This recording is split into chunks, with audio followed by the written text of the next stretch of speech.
I am Clara, 33 years old, and my brother thought it was hilarious to humiliate my 7-year-old son in front of 200 wealthy guests. He dropped a cold, wrinkled hot dog onto my little boy's plate, while the children at the next table were served $67 Wagyu steaks. My mother scoffed and told me I should have packed a lunchbox, reminding everyone that my brother paid for this luxury out of his own pocket. I did not cry and I did not scream. I just dabbed my mouth with a linen napkin, smiled at them, and calmly said, "Noted." They had absolutely no idea that the waiter standing behind them worked for me, or that I owned the very building we were sitting in. Before I tell you exactly how I turned their dream wedding into a federal crime scene, let me know where you are watching from in the comments below. Hit like and subscribe if you believe that family is about respect, not blood. The Magnolia Estate was the absolute crown jewel of Connecticut wedding venues. It featured vaulted glass ceilings, imported crystal chandeliers, and a sweeping view of a private lake that glowed under the evening sunset. Tonight was the rehearsal dinner for my older brother Jason, who was 35 and the undisputed golden boy of our family. He was marrying Naomi, a 32-year-old micro-influencer from a highly affluent African-American family based in Atlanta. Naomi's family occupied the center of the grand dining room. Her parents, uncles, and aunts were draped in designer clothing, exuding the kind of effortless generational wealth that my mother Patricia had spent her entire life trying desperately to imitate. My mother sat at the head table, practically vibrating with pride. She was wearing a dress she had definitely put on a high-interest credit card just to keep up appearances with Naomi's relatives, projecting an image of high society that we simply did not belong to. I was seated at table 19. It was the very last table in the room, tucked neatly next to the swinging doors of the catering kitchen. My seat was positioned so that every time a waiter pushed through the doors, a gust of cold air hit my back. I sat there, holding the hand of my 7-year-old son Leo. We watched as a small army of white-gloved servers brought out the first course for Naomi's side of the family. The air filled with the rich, savory scent of seared Wagyu beef, truffle, mashed potatoes, and butter-poached asparagus. Leo watched with wide eyes as Naomi's nieces and nephews, sitting just one table over, eagerly dug into their gourmet meals. He looked up at me, his stomach giving a soft rumble, and asked when our food would arrive. That was when Jason approached our table. He did not bring a silver platter. He carried a cheap white paper plate that stood out glaringly against the imported silk tablecloths. On it lay a single boiled hot dog inside a stale bun without even a drop of ketchup or mustard. He tossed the paper plate onto the table right in front of Leo. "We did not order a plate for your son," Jason said loudly, ensuring that the surrounding tables could hear him clearly over the soft jazz music playing in the background. The catering budget was tight, and kids his age do not appreciate fine dining anyway. "Eat up, buddy." He offered a condescending pat on Leo's head. Leo shrank back into his chair, looking down at the wrinkled meat. I felt a familiar protective rage ignite in my chest. For 33 years, I had been the family scapegoat, forced to sacrifice my own comfort so Jason could shine. But I kept my face entirely blank. Naomi, sitting at the head table, caught my eye and offered a sickly sweet, pitying smile before turning her phone camera back to her own face to continue live streaming her luxurious evening to her thousands of followers. My mother, Patricia, marched over to our table to stand beside Jason. She looked down her nose at me, her 62-year-old face pulled into a tight frown of disapproval. "You really should have packed him something, Clara," she announced, her voice carrying effortlessly across the room. "You know how hard Jason and Naomi worked to afford all of this. Being a single mother means you need to plan ahead. You cannot just expect a free ride at an exclusive event." The humiliation was calculated, designed to show Naomi's high society family that I was the poor, struggling sister who relied on charity, while Jason was the self-made king who provided for everyone. A few guests from Atlanta glanced over, shaking their heads in quiet judgment, muttering to each other about my apparent lack of responsibility. In the past, a toxic comment like that would have made me gather my things and run to the parking lot in tears.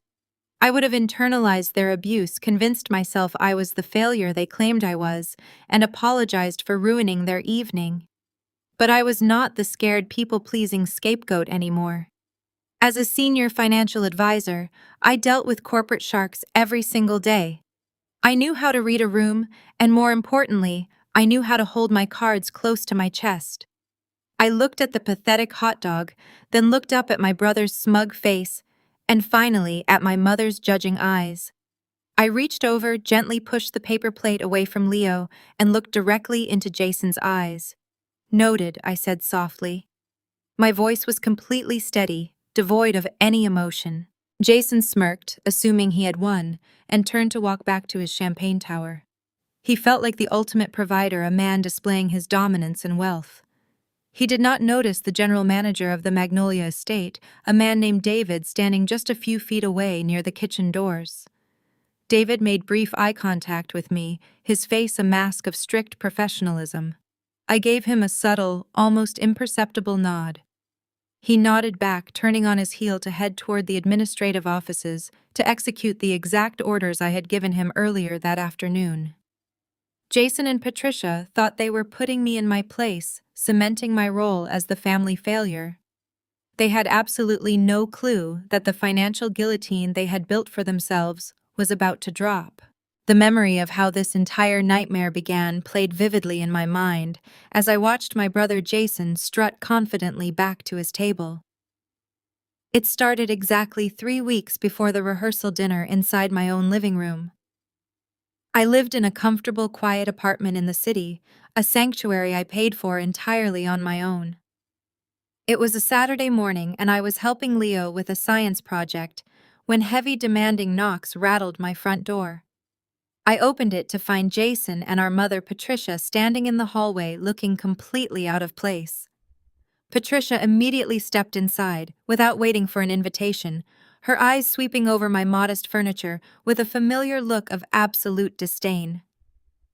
Jason followed closely behind, checking his luxury watch, and sighing loudly, acting as if stepping into my home was an unbearable chore he had to endure. They sat on my sofa, uninvited. Patricia smoothed her designer skirt and cleared her throat, adopting the exact tone she always used when she was about to demand a massive sacrifice from me. She announced that Jason and Naomi were facing some unexpected financial hurdles. Naomi's family in Atlanta was accustomed to a certain standard of excellence, Patricia explained, waving her hand dismissively at my simple decor. They were flying up dozens of high society guests, and the wedding budget had expanded significantly to accommodate their luxurious tastes. Jason crossed his arms and added that Naomi desperately wanted a 4-week honeymoon in the Maldives, complete with overwater bungalows, private chefs, and daily yacht charters. I stood in my kitchen pouring a glass of water and waited for the punchline. I knew perfectly well that my mother never visited me just to share Jason's extravagant travel itinerary. Patricia finally delivered the toxic demand. She told me that as a sister it was my duty to step up and ensure the family maintained a strong, wealthy image. She stated quite casually that they needed a $10,000 contribution from me for the honeymoon fund. I almost dropped my glass on the hardwood floor. I stared at them, completely stunned by their sheer audacity. $10,000 was a massive amount of money. I asked them why on earth I should pay for a luxury vacation I was not even formally invited to. Jason rolled his eyes, groaning and muttering that I was always so incredibly selfish and completely unsupportive of his happiness. Patricia leaned forward, using her classic psychological manipulation to corner me. She lowered her voice, feigning sympathy, and told me that my status as a single mother was a constant source of deep embarrassment for the entire family. She said Naomi's relatives were highly respected, traditional, wealthy people in Atlanta. According to my mother, my lack of a husband and my perceived financial struggles were a dark stain on Jason's big day. She claimed that by paying the $10,000, I would essentially be compensating the family for the immense shame I caused them on a daily basis. She actually used the word compensating.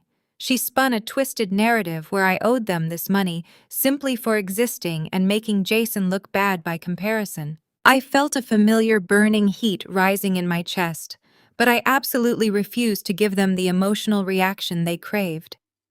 I set my glass down on the granite counter with a sharp clink. I looked straight into my mother's eyes and told her my answer was no. I explained clearly that my money belonged to me and my son. I was raising Leo entirely on my own, paying for his school, his clothes, his medical bills, and his future. I had zero intention of funding a tropical getaway for a grown brother who never even remembered my birthday. Jason scoffed loudly, standing up and towering over me, trying to use his physical presence to intimidate me. He said I was just bitterly jealous because Naomi was a highly successful influencer, while I was a pathetic nobody. Patricia stood up as well, her face flushing bright red with pure anger.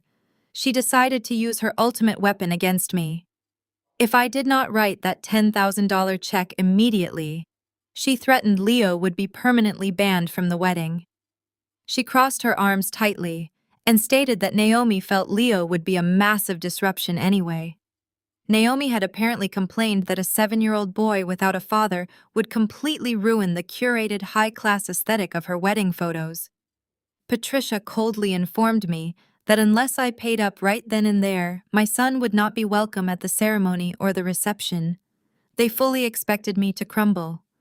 They expected me to panic cry and reach for my checkbook to buy my son's way into their exclusive family event. They vastly underestimated the woman I had become. I walked directly to my front door and pulled it wide open. I pointed out into the hallway and told them to get out of my home immediately. Patricia gasped, clutching her expensive pearls in mock horror, asking how I dared speak to my own mother that way. I kept my arm extended toward the door and replied that if they thought my own son was a disruption, they absolutely did not deserve his presence. I told Jason he could fund his own luxurious lifestyle instead of begging his single sister for financial handouts. Jason sneered viciously, warning me that I would severely regret disrespecting them. I did not flinch or back down. I just stared them down until they finally walked out into the corridor, muttering insults under their breath. I slammed the door shut and locked the deadbolt firmly. My heart pounded furiously against my ribs, but my mind was remarkably clear. I had drawn a massive, unbreakable line in the sand. I walked back into the living room, taking a deep, steadying breath to calm my nerves. The apartment was quiet and safe again.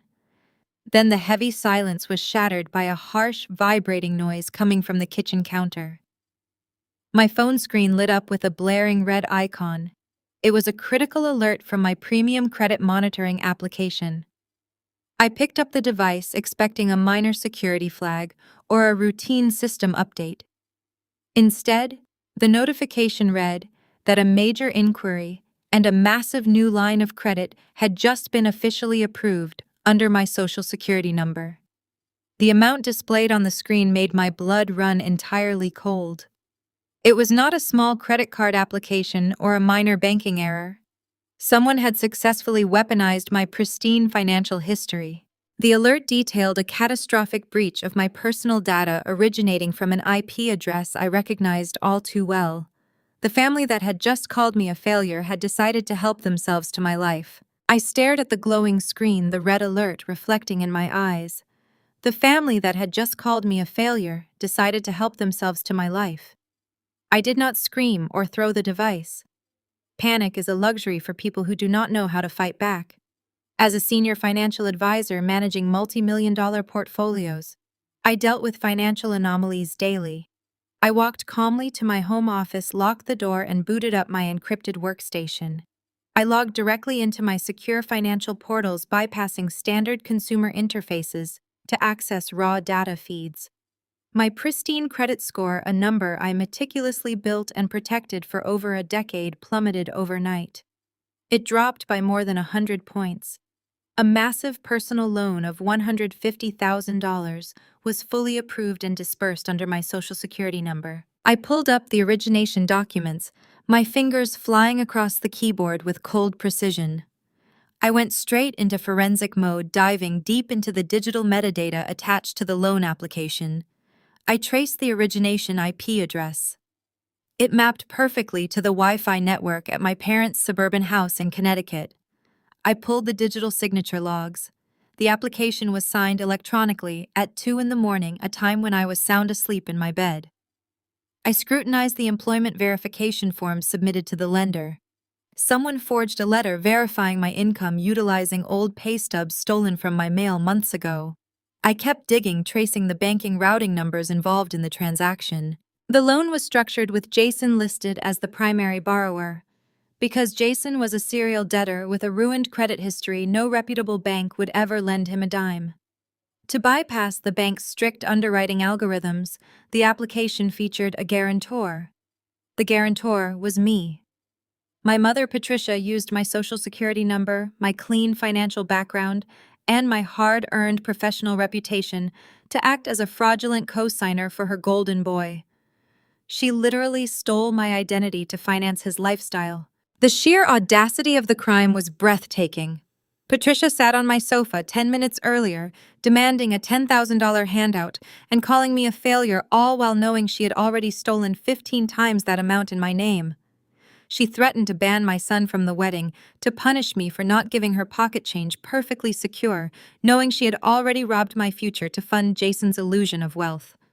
She thought I was just a naive, exhausted single mother who would not notice the missing funds until it was too late. She severely underestimated the financial predator she created. I tracked the final wire transfer to see exactly where my stolen future had been deposited. The loan funds had not gone into Jason's personal checking account. They had not been routed to Patricia's savings. The digital trail led directly to a high-yield corporate holding account. I ran a search on the routing and account numbers, cross-referencing them with state business registries. The beneficiary name populated on my screen in stark black letters: the Magnolia Estate, the ultra-luxury wedding venue hosting Jason and Naomi's extravagant event. The $150,000 was wired directly to the venue to cover the exorbitant costs of Naomi's dream wedding. My stolen identity paid for imported floral arches.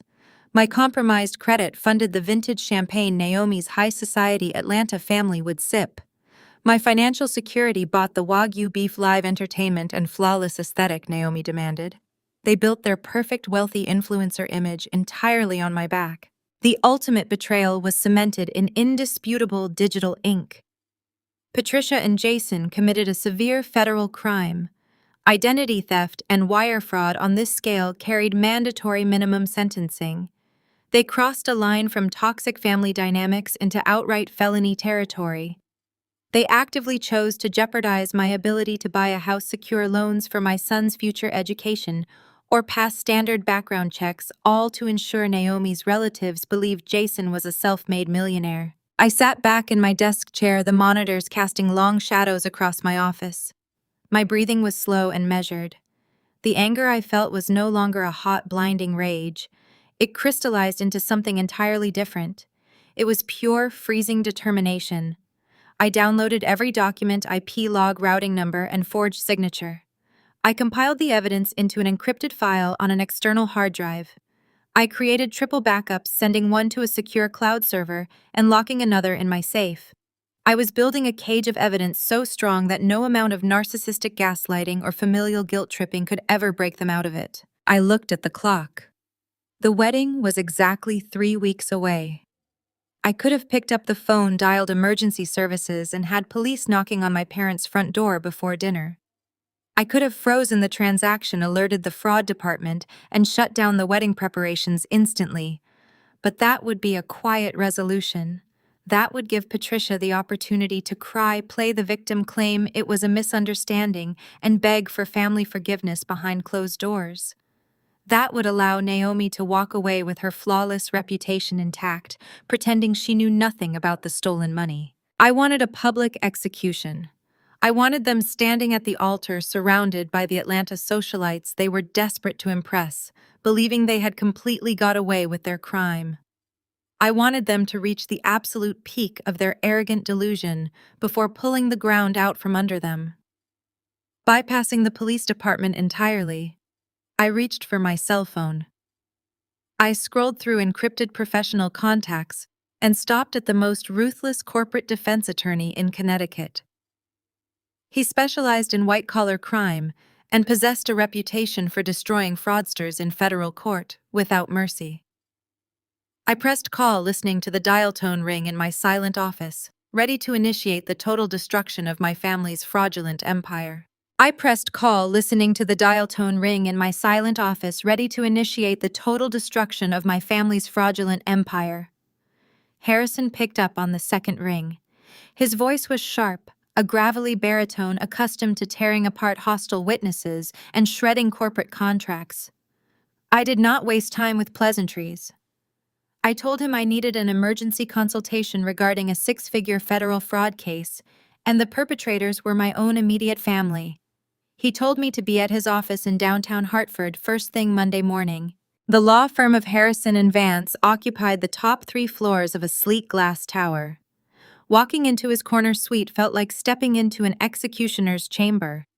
There were no warm family photos on his desk, only leather-bound legal volumes and a panoramic view of the city below. Harrison sat behind a massive mahogany desk, his dark suit perfectly tailored, his eyes evaluating me with cold, predatory intelligence. I sat down across from him and placed my encrypted external hard drive directly on the polished wood surface. I handed him a printed dossier containing the raw data I had compiled. Harrison put on his reading glasses and opened the file. For 20 minutes, the only sound in the cavernous office was the turning of pages and the soft ticking of a grandfather clock in the corner. I watched his eyes scan the IP logs, the routing numbers, and the forged electronic signatures. I watched him trace the flow of $150,000 from my stolen identity straight into the corporate accounts of the Magnolia estate. When he finally closed the folder, he took off his glasses and let out a low, impressed whistle. "They were incredibly sloppy," Harrison stated, tapping his heavy gold pen against the file. "Leaving a digital trail this wide open is amateurish. Patricia acting as a fraudulent guarantor using your social security number constitutes aggravated identity theft. Routing the illegally obtained funds across state lines to a vendor elevates this to federal wire fraud." He leaned forward, clasping his hands together. "Clara, the federal implications here are massive. Given the dollar amount and the premeditated nature of the crime, we are looking at a minimum of 10 years in federal prison for both your brother and your mother." I absorbed the information without flinching. 10 years. A decade behind bars for a single day of fake luxury. I nodded slowly, confirming I understood the severity of the situation. Harrison picked up his office phone. He advised me to call the police right this second. He wanted to contact the fraud division of the FBI, freeze the remaining funds at the venue, and dispatch officers to my parents' house in Connecticut before they could destroy any physical evidence.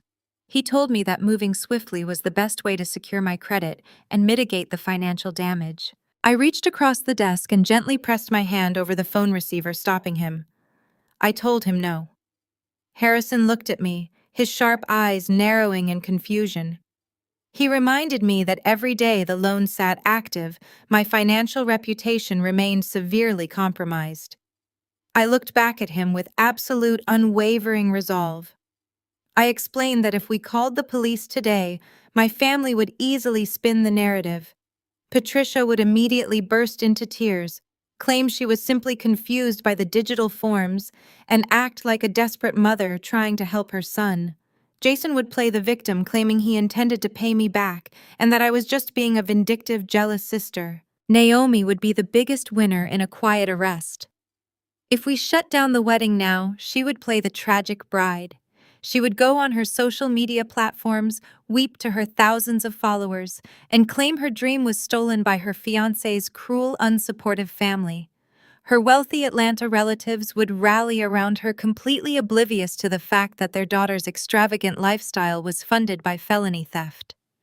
They would all escape the true consequences of their actions. I refused to let that happen.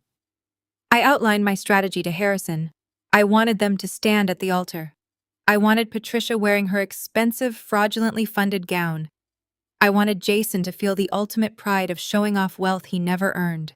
I wanted Naomi's entire high society family to fly up from Atlanta, check into their luxury hotels, and take their seats in the grand ballroom.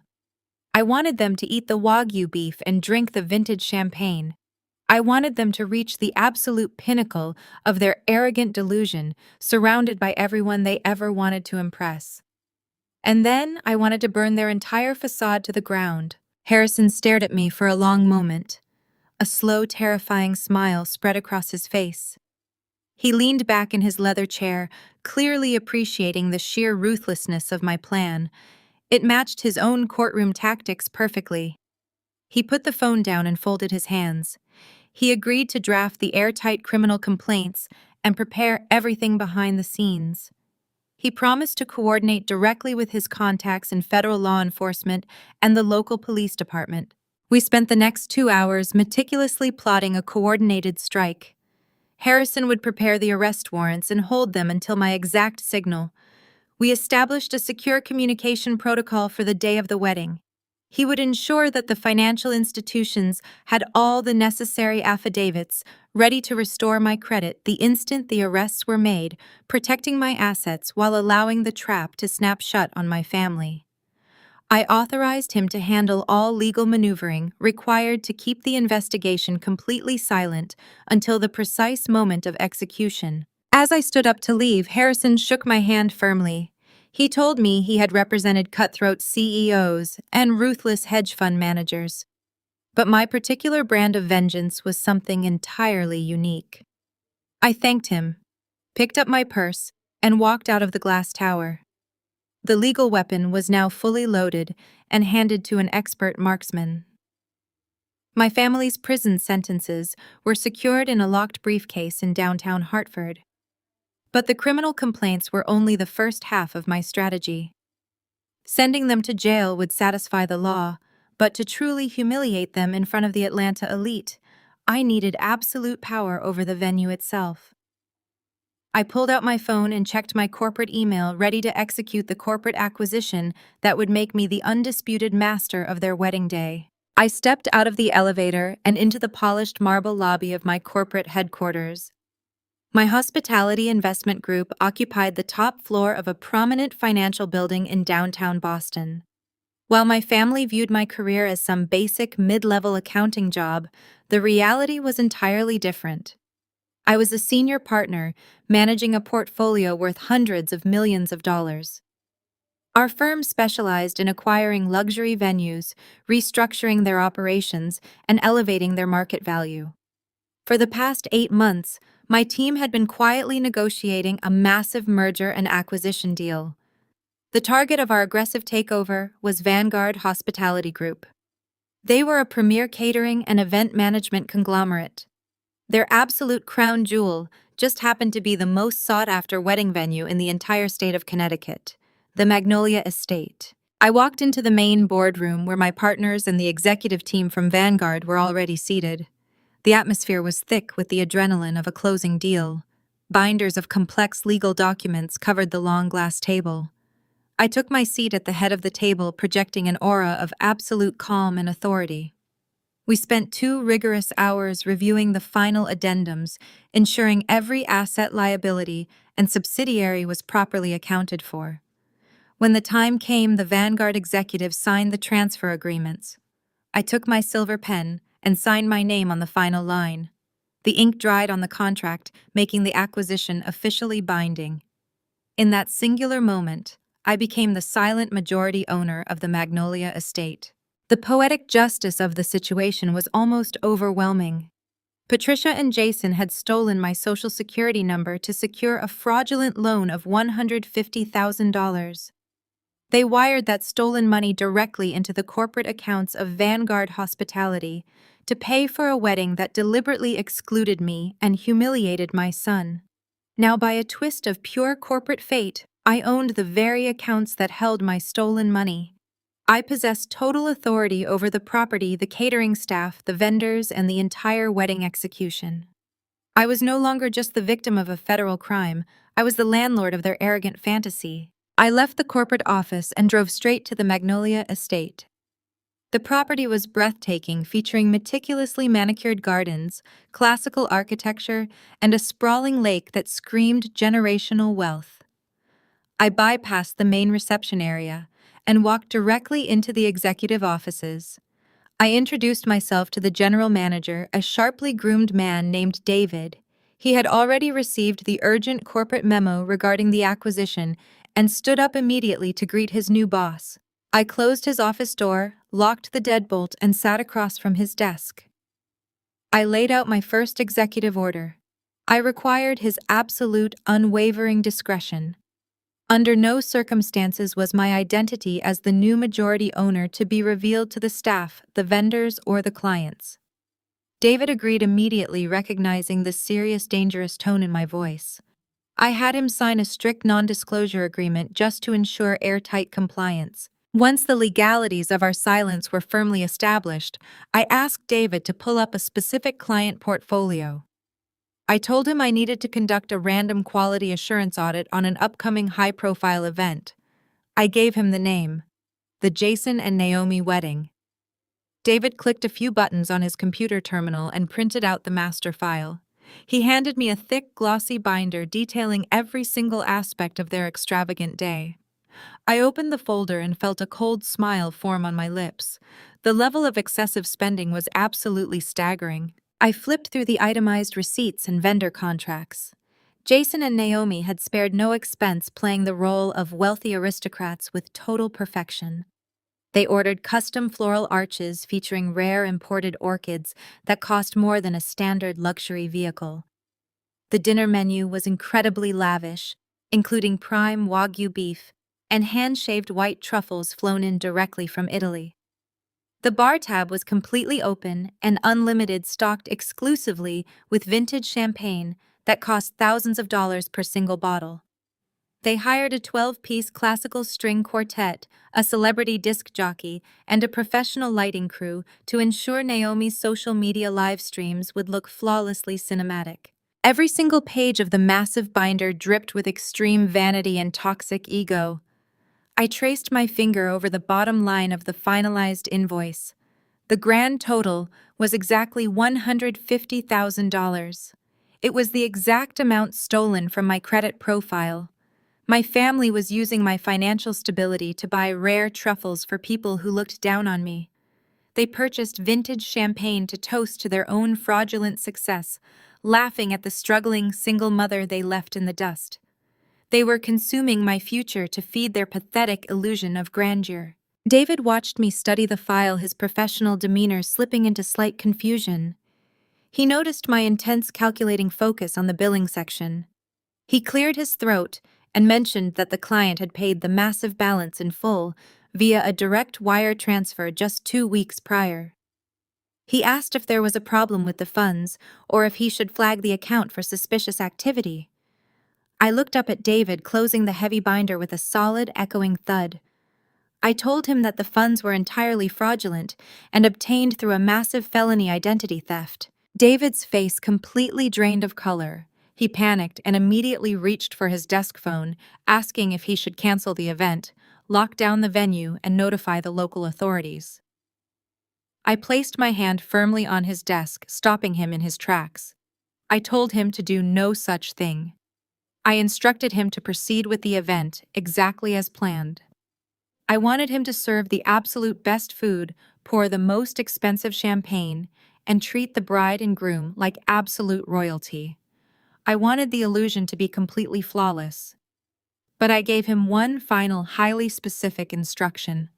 I told David to prepare a specialized final invoice printed on thick paper in striking red ink, and to keep it waiting on a silver platter until I gave him the signal. The weekend before the wedding, I received a reluctant, passive-aggressive invitation to Naomi's bachelorette party. Patricia had clearly forced her to send it, likely wanting me there, solely to serve as a visual contrast to their opulent lifestyle. They needed a peasant in the room to make their fabricated royalty feel more authentic. I had absolutely zero desire to spend my Saturday evening surrounded by superficial vanity, but I needed on-the-ground intelligence.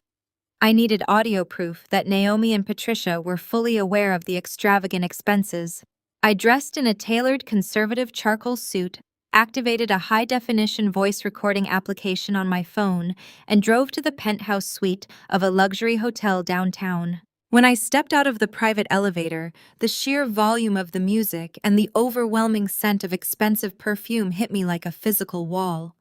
The penthouse was overflowing with Naomi's circle of micro-influencer friends. They were all wearing matching silk robes holding crystal flutes of champagne and posing aggressively in front of blinding ring lights. I walked into the main living area, keeping my posture rigid and my expression completely unreadable. A tall woman with heavy makeup and a glittering sash whose name I later learned was Madison immediately snapped her fingers in my direction. She did not even bother to look at my face. She shoved an empty cocktail glass toward my chest and sharply ordered me to fetch her another vodka martini from the corner bar. She genuinely thought I was part of the hotel staff. I did not correct her. I simply took the empty glass, offered a tight, obedient nod, and walked toward the bar. Treating me like the hired help was exactly the kind of camouflage I needed. It made me invisible. People do not guard their deepest secrets around the catering staff. I poured the drink, blending seamlessly into the background, and slowly navigated my way closer to the velvet sectional sofa where the guest of honor was holding court. Naomi sat in the center wearing a diamond tiara broadcasting live to her followers. Before I could even reach the edge of the seating area, my mother Patricia intercepted me.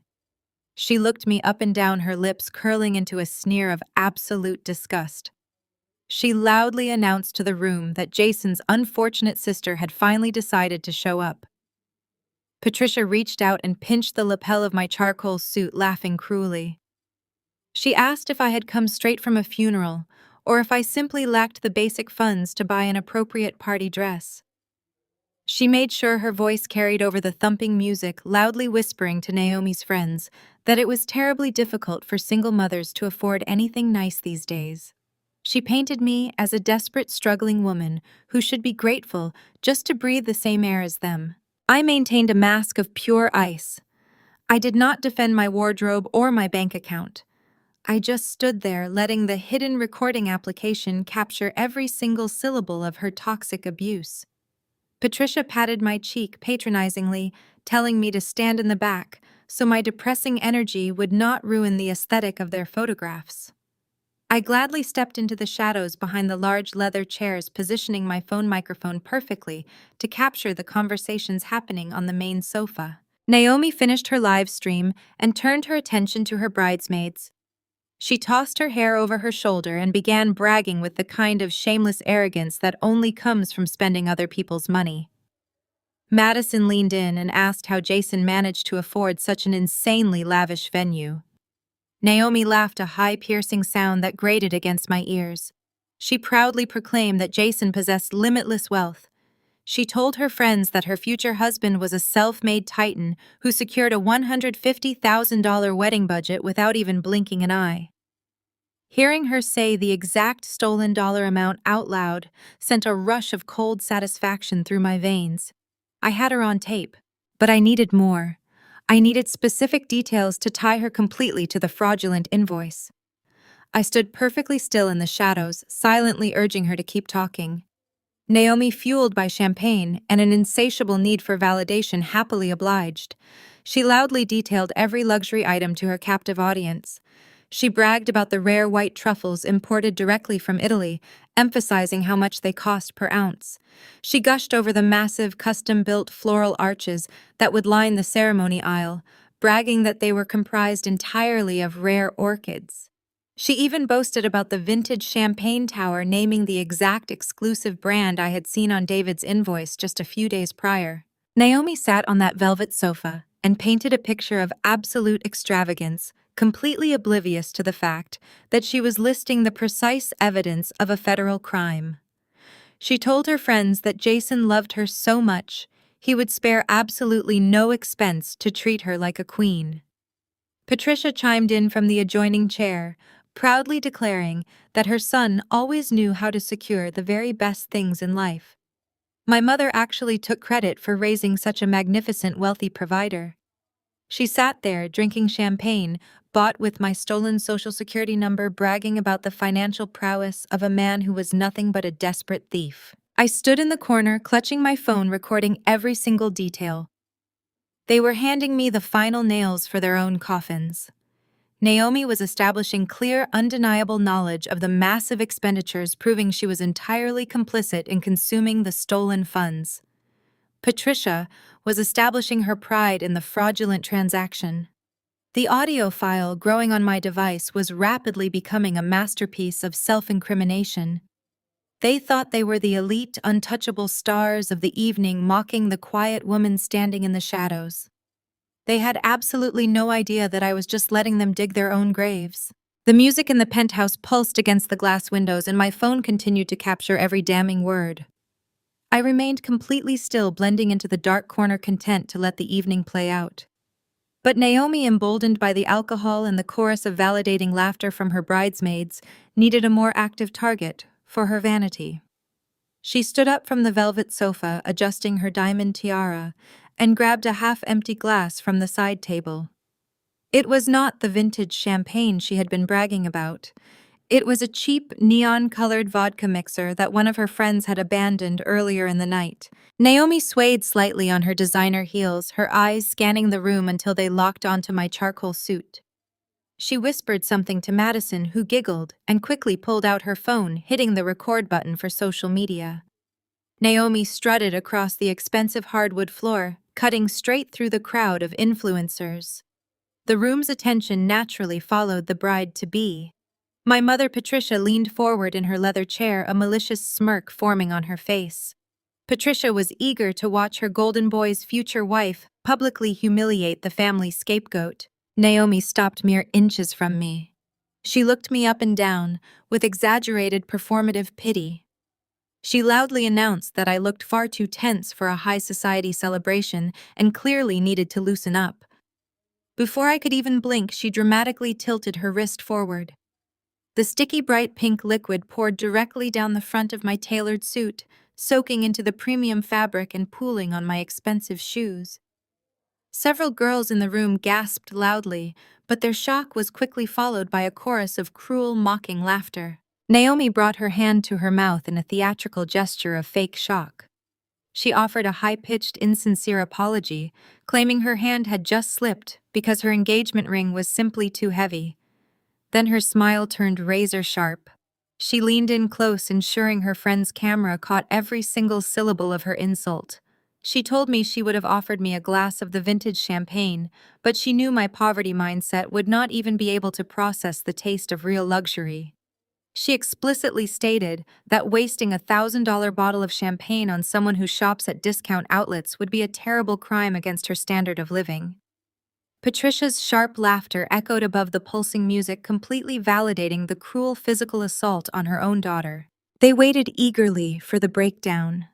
They waited for my face to crumple, for tears to well up in my eyes, for me to turn and flee the penthouse in absolute shame. That was the reaction a broken victim would give. I simply reached into my pocket, pulled out a stark white handkerchief, and methodically dabbed the neon liquid from my lapel. My heart rate did not elevate. My hands did not shake at all. I finished wiping the stain, folded the handkerchief perfectly, and placed it back into my pocket. I looked up and met Naomi's gaze. The mocking smile on her face slowly faltered under the dead, freezing emptiness of my stare. The surrounding room suddenly grew very quiet, the energy shifting instantly from cruel amusement to intense, suffocating discomfort. I stepped 1 inch closer to her, invading her personal space. My voice was low, incredibly calm, and completely devoid of any emotional intimidation. I told her to drink up. I told her to savor every single drop of that vintage champagne, because it was going to be the most expensive drink she would ever consume in her entire life. Naomi blinked, visibly unnerved by my complete lack of emotional reaction. I did not wait for her to formulate a snappy response. I did not even glance at my mother. I simply turned on my heel and walked toward the exit with flawless, unhurried posture. The heavy oak door of the penthouse clicked shut behind me, instantly cutting off the thumping bass of the music and the stunned silence of the bridesmaids. I walked down the quiet, carpeted hallway and pressed the button for the elevator. As soon as the steel doors closed and the elevator began its descent to the lobby, I pulled my phone from my pocket. I stopped the hidden audio recording application.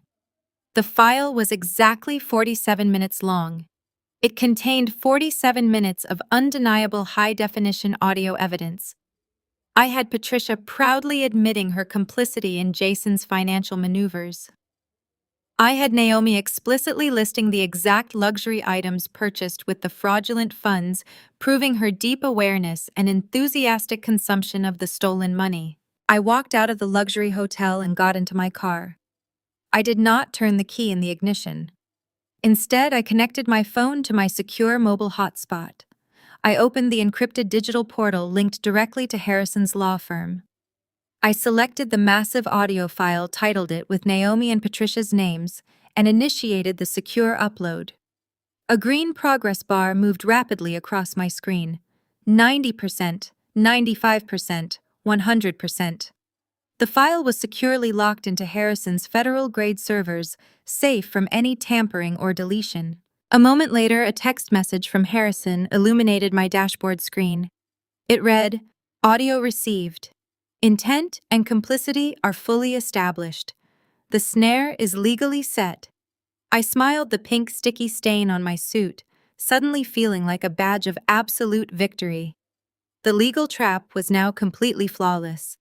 Naomi and Patricia had just provided the final undeniable pieces of evidence required for their own federal indictments, and they had done it entirely voluntarily while mocking me. I started my car engine and drove away into the quiet night, knowing the next time I saw them would be the morning of their catastrophic and highly public downfall. The morning of their catastrophic and highly public downfall dawned bright and perfectly clear. I drove through the wrought iron gates of the Magnolia estate with Leo strapped into the back seat of my car. As we rolled up the mile-long private driveway, the absolute absurdity of my family's stolen wealth was put on full display. The venue grounds were swarming with event staff, working frantically to bring Naomi's extravagant vision to life. A massive team of florists was busy installing the custom arches, composed entirely of imported white orchids. 2 different ice sculptures were being carefully unloaded from a refrigerated truck near the main entrance. Valet attendants were already rushing to park a steady stream of luxury vehicles arriving from Atlanta. The sheer scale of the excess was breathtaking. Every single petal, every crystal goblet, and every silk chair cover had been paid for with a felony committed against my name. I held Leo's hand tightly as we walked past a string quartet practicing on the manicured front lawn. He looked around with wide, innocent eyes, asking if we were at a real castle. I looked down at him and softly replied that we were just visiting a house of cards that was about to collapse. I guided Leo into the grand foyer, navigating through the chaos of high-end caterers and frantic wedding planners. My intention was to briefly drop off an obligatory envelope at the bridal suite before finding our assigned seats in the back. As I approached the heavy double doors of the master preparation suite, a harsh voice cut through the hallway. My mother, Patricia, stepped directly into my path, physically blocking the entrance. She was already dressed in her custom-tailored mother-of-the-groom gown, dripping in rented diamonds and radiating toxic anxiety. She held her hand out flat, pressing it against my chest to stop me from taking another step forward. She looked down at Leo, her face contorting with overt annoyance, before turning her sharp glare back to me. She loudly announced that I was absolutely forbidden from crossing the threshold into Naomi's preparation area. I kept my face blank and asked her to clarify her reasoning. Patricia scoffed, adjusting her diamond necklace with a dismissive flick of her wrist. She explicitly stated that the bridal suite was a place of high vibration and pristine luxury. According to my mother, a struggling woman carrying a heavy single mother's energy would severely disrupt the aesthetic and potentially curse Naomi's big day. She claimed Naomi was already stressed enough about marrying into a new family and did not need my depressing poverty-stricken aura ruining her pre-wedding social media posts. Patricia aggressively commanded me to take my son and go hide in the back corridors until the ceremony began, ensuring we stayed completely out of sight from the wealthy Atlanta relatives who were currently enjoying mimosas inside. Once again, they handed me exactly what I needed, while believing they were punishing me. A normal sister would have been devastated by the cruel rejection. I just felt a cold, brilliant wave of satisfaction. Being banned from the bridal suite and told to wander the back corridors was the greatest tactical advantage Patricia could have possibly given me. It provided me with total unmonitored freedom to roam my own property. I offered my mother a polite, chilling nod. I told her I would gladly stay out of her way and ensure my energy did not interfere with their perfect illusion. Patricia smirked, clearly thrilled that she had successfully asserted her dominance, and slipped back behind the heavy double doors. The moment the lock clicked shut, my demeanor shifted from compliant sibling to absolute corporate authority. I walked Leo away from the bridal wing and took him directly to the executive administrative offices, a secure zone completely off limits to standard wedding guests. I opened the door to the general manager's suite. David stood up immediately, his face tense with the weight of the impending execution. I introduced Leo to David and instructed my son to sit comfortably on the plush leather sofa in the corner with his tablet. I assured Leo that he was in the safest room in the entire building. Once Leo had his headphones on, I turned my full attention to David. The time for observation was over. We were moving into the final phase of the operation. I asked David for a full status report on the security protocols. He confirmed that the venue's private security team had been fully briefed and strategically repositioned. 4 plainclothes guards were currently stationed at all primary exits of the grand ballroom. 2 additional guards were placed near the service corridors to prevent any unauthorized escape attempts once the confrontation began. I nodded in approval, checking my encrypted messages. Attorney Harrison had just confirmed that his team, along with local and federal law enforcement officers, were standing by in unmarked vehicles just outside the property limits, waiting for my exact signal to breach the venue. The perimeter was entirely locked down. Jason and Patricia were securely trapped inside a cage of their own making. Finally, I asked David for the ultimate weapon. He unlocked his desk drawer and carefully pulled out a heavy silver catering platter. Resting in the exact center of the polished metal was the specialized document I had ordered. It was the final itemized invoice for the entire wedding production. David had printed it on thick premium cardstock.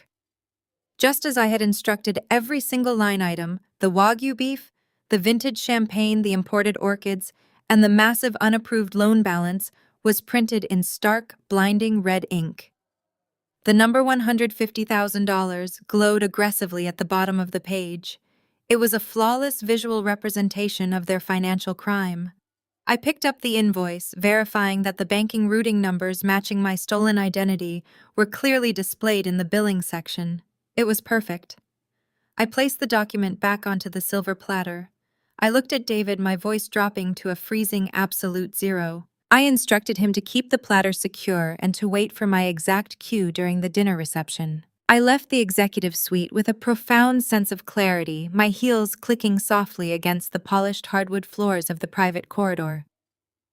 The chaotic symphony of the wedding preparations echoed from the main halls, a blend of frantic event planners shouting instructions and floral designers rushing to finalize Naomi's extravagant aesthetic.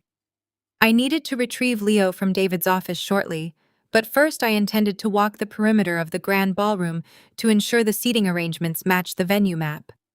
As I rounded the corner near the mahogany staircase, a heavy hand clamped down firmly on my shoulder. I turned sharply to find my father Richard standing right behind me. At 65 years old, my father had perfected the art of the distinguished benevolent patriarch. He wore a custom tuxedo that projected quiet authority, his silver hair impeccably styled. But I knew the man beneath the expensive fabric. Richard was the ultimate enabler, the silent architect of our toxic family dynamic who always sacrificed my well-being to keep the peace with Patricia and elevate Jason. He quickly dropped his hand and offered a warm, practiced smile, gently guiding me away from the bustling main hall and into an empty, dimly lit service corridor. He looked around to ensure we were completely alone before adopting a tone of deep paternal concern. He sighed heavily, rubbing his forehead as if the weight of the day was taking a massive toll on him. He started by apologizing for Patricia's behavior at the bridal suite earlier that morning.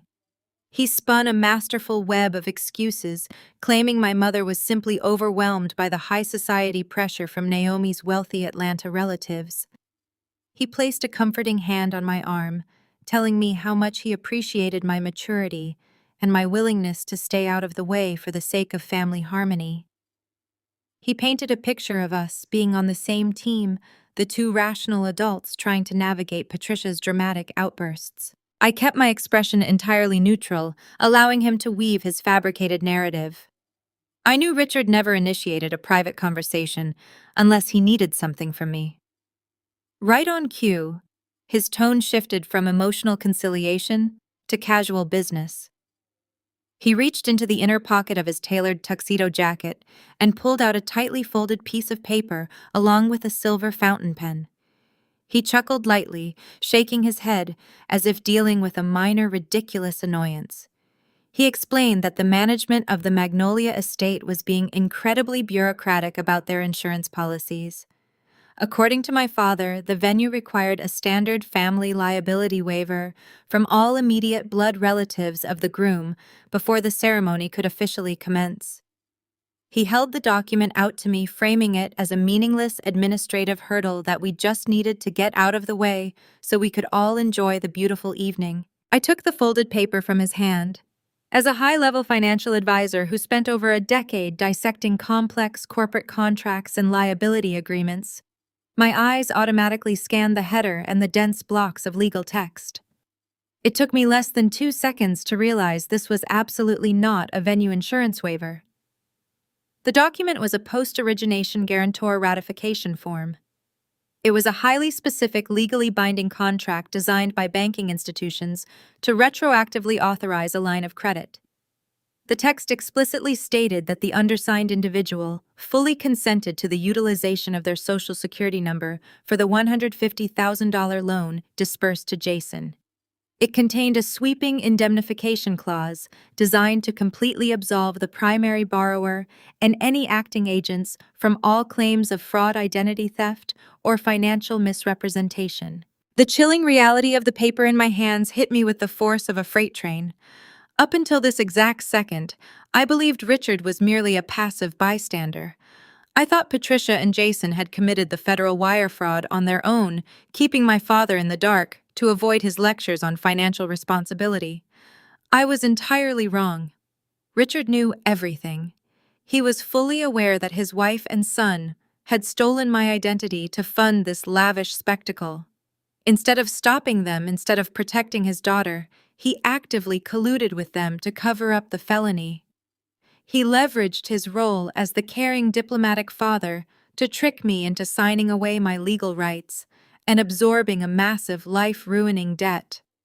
He looked at me with his warm, paternal eyes, fully expecting me to blindly sign the paper like the obedient, people-pleasing scapegoat I used to be. A fresh wave of freezing, calculating rage washed through my veins. The urge to rip the document to shreds and scream the truth in his face was nearly overpowering. But doing so would trigger an immediate panic.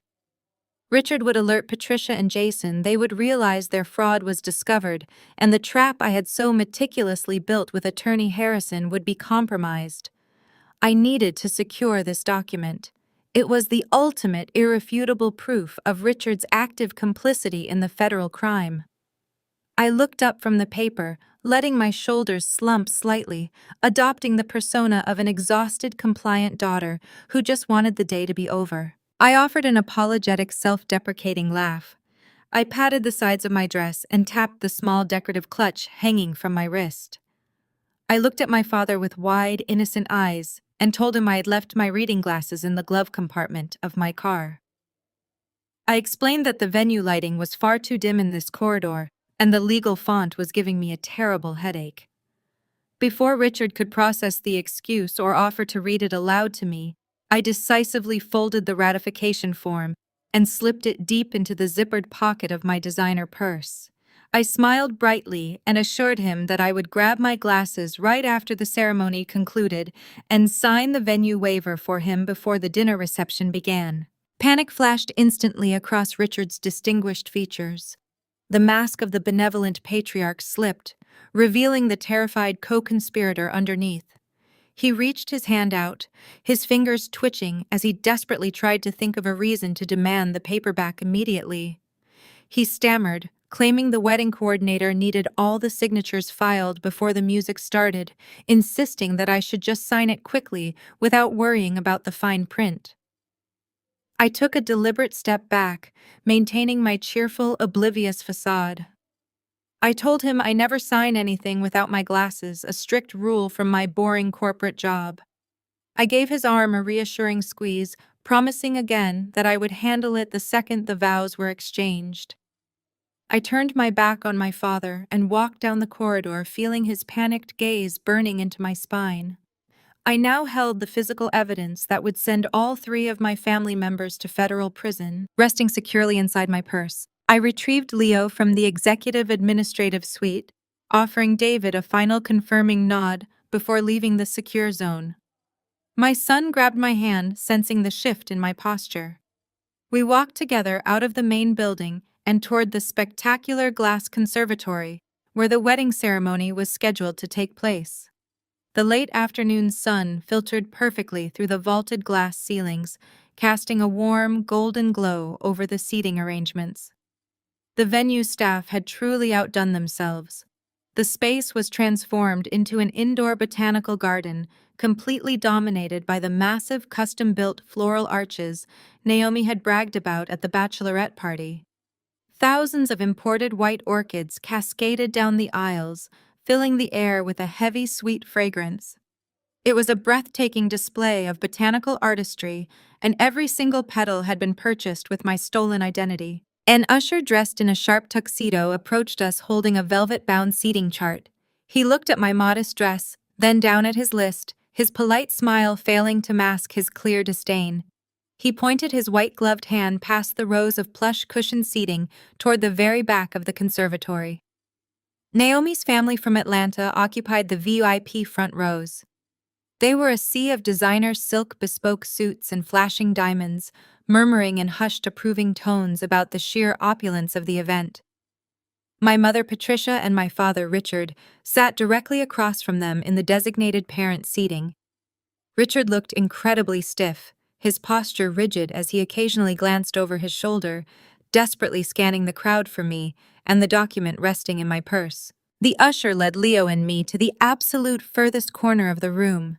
Our assigned seats were two flimsy wooden folding chairs entirely separate from the main guest sections.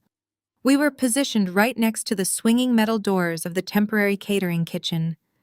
Every time the kitchen staff rushed through the doors to prepare the reception appetizers, the loud clattering of industrial pans and a sharp gust of cold air washed over us.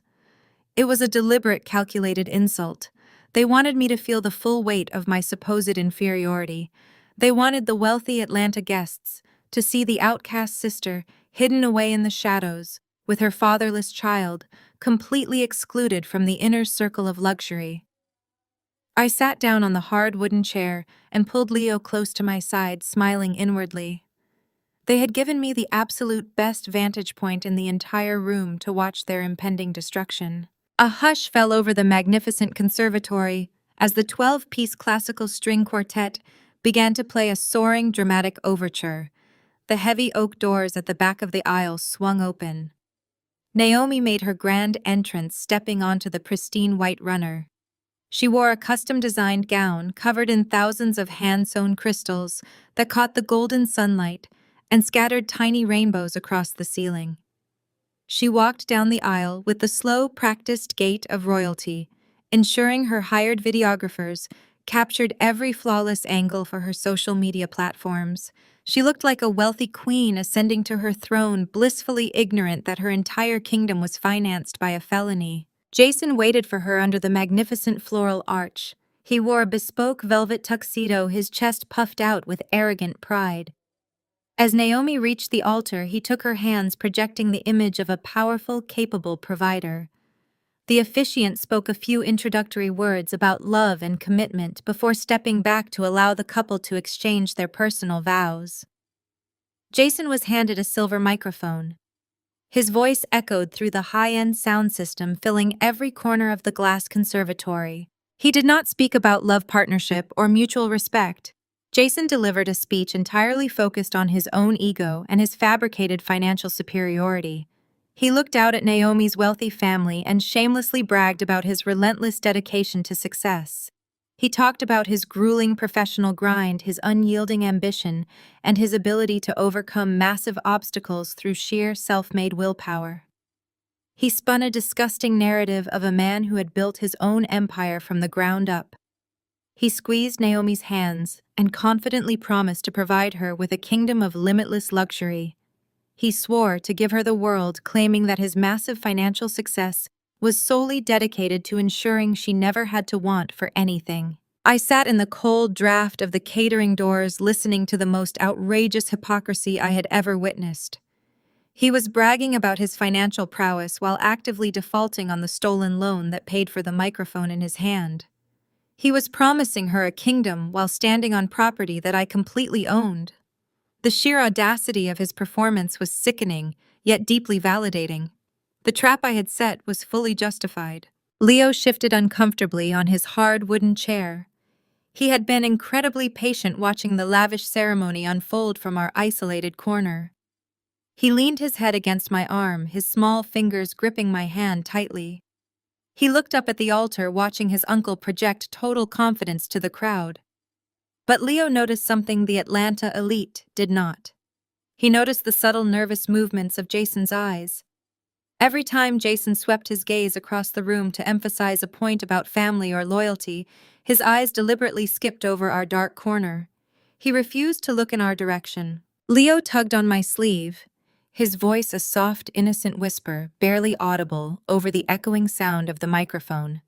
"Mom," he asked, looking genuinely confused by the dynamic, "why does Uncle Jason keep looking away from us?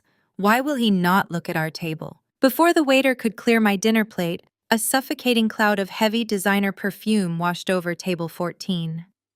Brittany marched across the ballroom floor, dragging her massive $20,000 silk gown behind her. She had abandoned the head table specifically to hunt me down in my designated corner of exile. Her face was flushed with expensive wine and the intoxicating thrill of being the absolute center of attention. She stopped right behind my chair, crossing her arms and looking down at me with an expression of pure, unadulterated triumph. She had come to deliver what she believed was the final crushing blow to my self-esteem.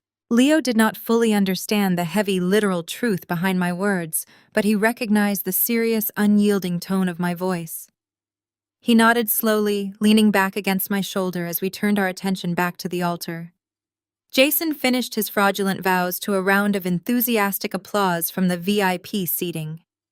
They sealed their union with a kiss, legally binding Naomi to a man who was about to face a decade in federal prison.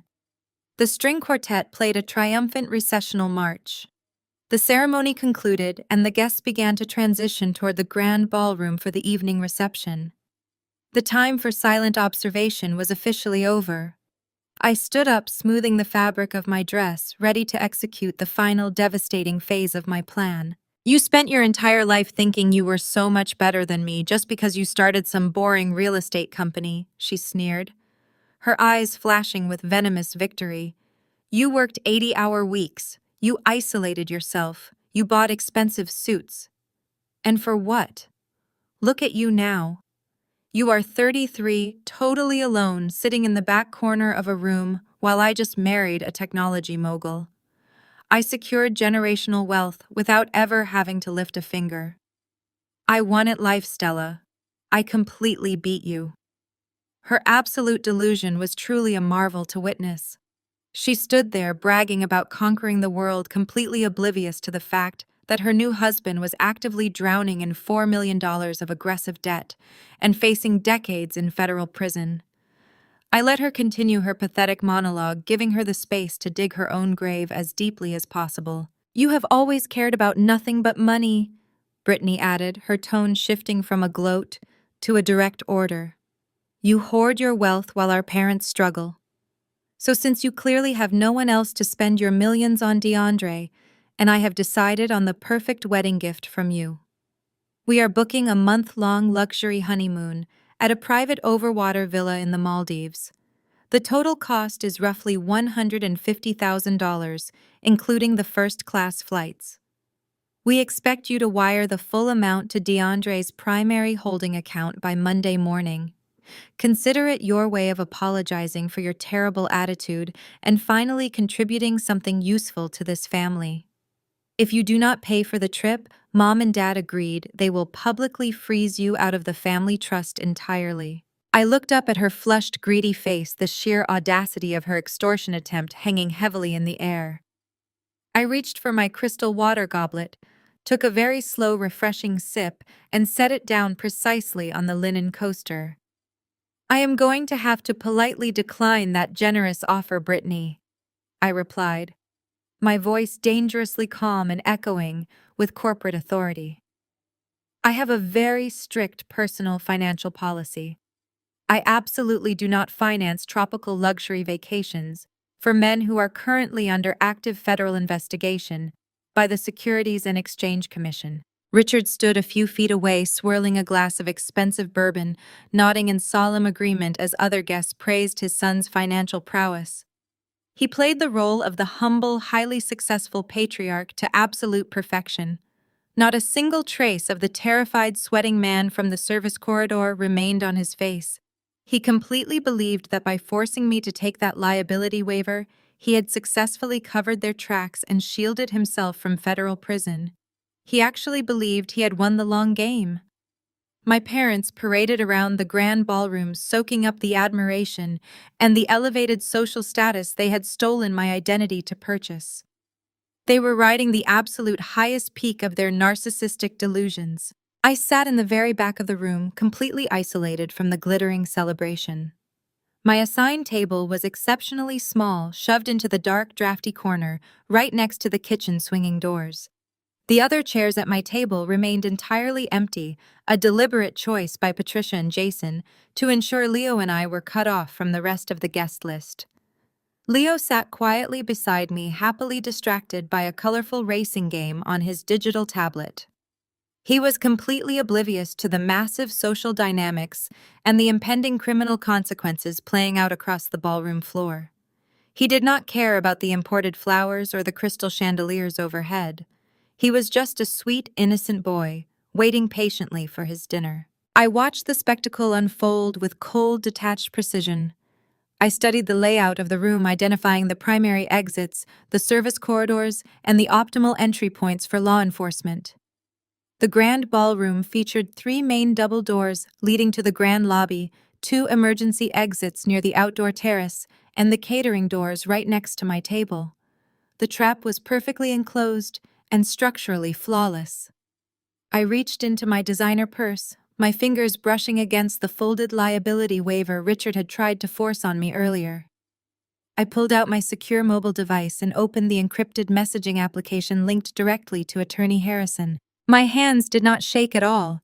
My heart rate remained incredibly steady, beating with the calm rhythm of absolute certainty.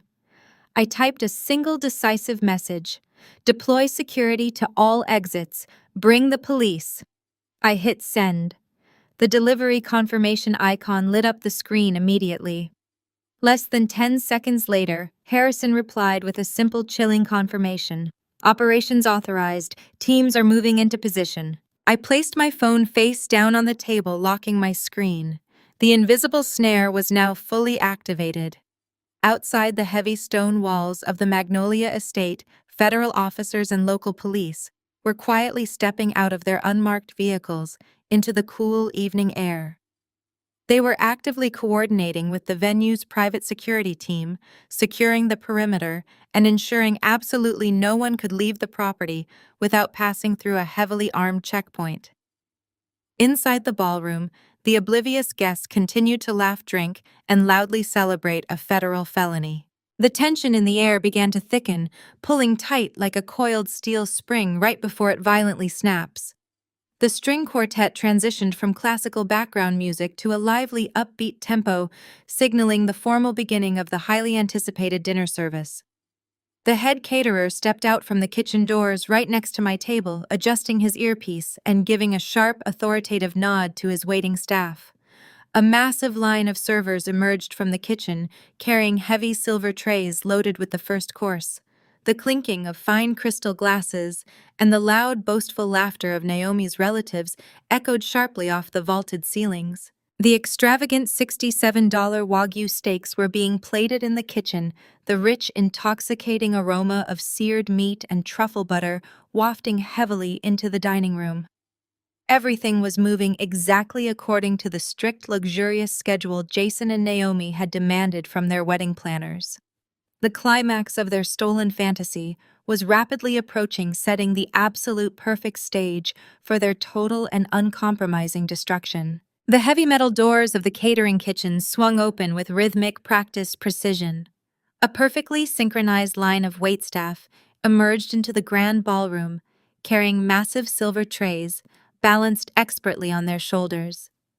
The rich, savory aroma of seared Wagyu beef and truffle butter immediately overpowered the sweet scent of the imported floral arrangements. The servers moved like a highly trained military unit, fanning out across the polished marble floor to deliver the incredibly expensive first course to the waiting guests. Naturally, they prioritized the head table and the VIP seating occupied by Naomi's elite Atlanta relatives. I watched as the silver cloches were lifted in absolute unison, revealing perfectly cooked $67 steaks, resting on beds of artisanal root vegetable puree. The wealthy guests murmured their loud performative approval, clinking their crystal glasses to toast Jason's apparent generosity and boundless financial success. In our drafty, isolated corner at the very back of the room, my 7-year-old son Leo perked up. The smell of the hot food reached our table, and he quietly set his digital tablet aside. He had been so incredibly patient all day, navigating the cold dismissals of his grandparents and the chaotic energy of the venue without a single complaint. His stomach gave a soft, audible rumble. He looked up at me with wide, hopeful eyes, watching a young waiter break away from the main formation and walk directly toward our lonely table. The waiter carried a smaller tray, balancing 2 elegant porcelain plates, each holding the signature Wagyu steak dish. He offered a polite professional smile as he approached, preparing to serve us the exact same meal that the rest of the high society guests were currently enjoying. Before the young server could even lower the tray, heavy aggressive footsteps echoed against the marble floor. Jason marched across the ballroom, cutting straight through the tables with his velvet tuxedo jacket flapping open. He did not look like a joyous groom checking on his guests. He looked like an arrogant dictator determined to assert his absolute dominance over the lowest-ranking person in the room. He held something completely out of place in his right hand. It was a cheap, flimsy white paper plate. He intercepted the waiter just inches from our table, throwing his arm out to physically block the young man from serving the food. Jason barked a harsh order, commanding the waiter to take one of those plates back to the kitchen immediately. The sudden, aggressive volume of his voice caused several guests at the nearby tables to stop eating and turn their heads in our direction. Jason turned his attention completely to me, a cruel, malicious smirk stretching across his face. He extended his arm and carelessly dropped the flimsy paper plate directly onto the silk tablecloth in front of Leo. On the plate lay a single cold, wrinkled hot dog inside a remarkably stale bun. There was no ketchup, no mustard, and no side dish. It looked like a discarded piece of garbage swept off the floor of a discount sports arena. "We did not order for your son," Jason announced, his voice carrying effortlessly over the ambient noise of the ballroom. He made absolutely sure the wealthy Atlanta guests sitting nearby could hear every single syllable of his humiliation. The catering budget was incredibly tight, and kids his age do not appreciate fine dining anyway. "Eat up, buddy." He offered a deeply condescending pat on Leo's head, treating my son like an unwanted stray animal that he was generously feeding out of pure charity. Leo shrank back into his wooden folding chair, looking down at the pathetic meal with utter confusion. Just one table over, Naomi's nieces and nephews, who were the exact same age as Leo, were eagerly cutting into their prime Wagyu beef and laughing loudly. The contrast was viciously deliberate. Jason wanted the entire room to witness his power over us. He wanted to clearly establish that my son and I were second-class citizens, barely tolerated dependents who were wholly unworthy of the luxury he had provided for his bride's family. Naomi, sitting at the head table, paused her live stream just long enough to shoot me a sickly sweet, incredibly pitying smile before turning back to her adoring audience. As if the scene required even more toxicity, my mother, Patricia, materialized right beside Jason. She had marched over from the VIP section, eager to join the public execution of my dignity. She looked down her nose at me, her 62-year-old face pulled into a tight, dramatic frown of absolute disapproval. "You really should have packed him something, Clara," she stated, her voice dripping with extreme condescension. "You know perfectly well how hard Jason and Naomi work to afford all of this luxury. Being a single mother means you need to plan ahead and take basic responsibility. You cannot just expect a free ride at an exclusive event like this." She crossed her arms, portraying herself as the wise, long-suffering matriarch dealing with a hopelessly incompetent daughter. The surrounding high society guests from Atlanta openly stared at me in harsh, unrelenting judgment. I could hear their hushed whispers criticizing my apparent lack of maternal preparation and praising Jason and Patricia for tolerating such an embarrassing relative. They looked at me with pure disdain, entirely convinced by the narrative my family had expertly spun. In the past, under the crushing weight of that unified public shaming, I would have broken. I would have grabbed Leo, gathered my things, and run to the parking lot in tears, completely defeated by their cruelty. But the woman sitting in that chair was no longer their victim. I was a senior financial executive holding the detonator to a massive federal explosive. I looked at the sad, wrinkled hot dog resting on the cheap paper plate. Then I slowly raised my eyes to meet my brother's arrogant, mocking gaze. I looked past him to my mother, observing the toxic pride radiating from her posture. I reached out, placed my hand on the edge of the paper plate, and calmly pushed it away from my son.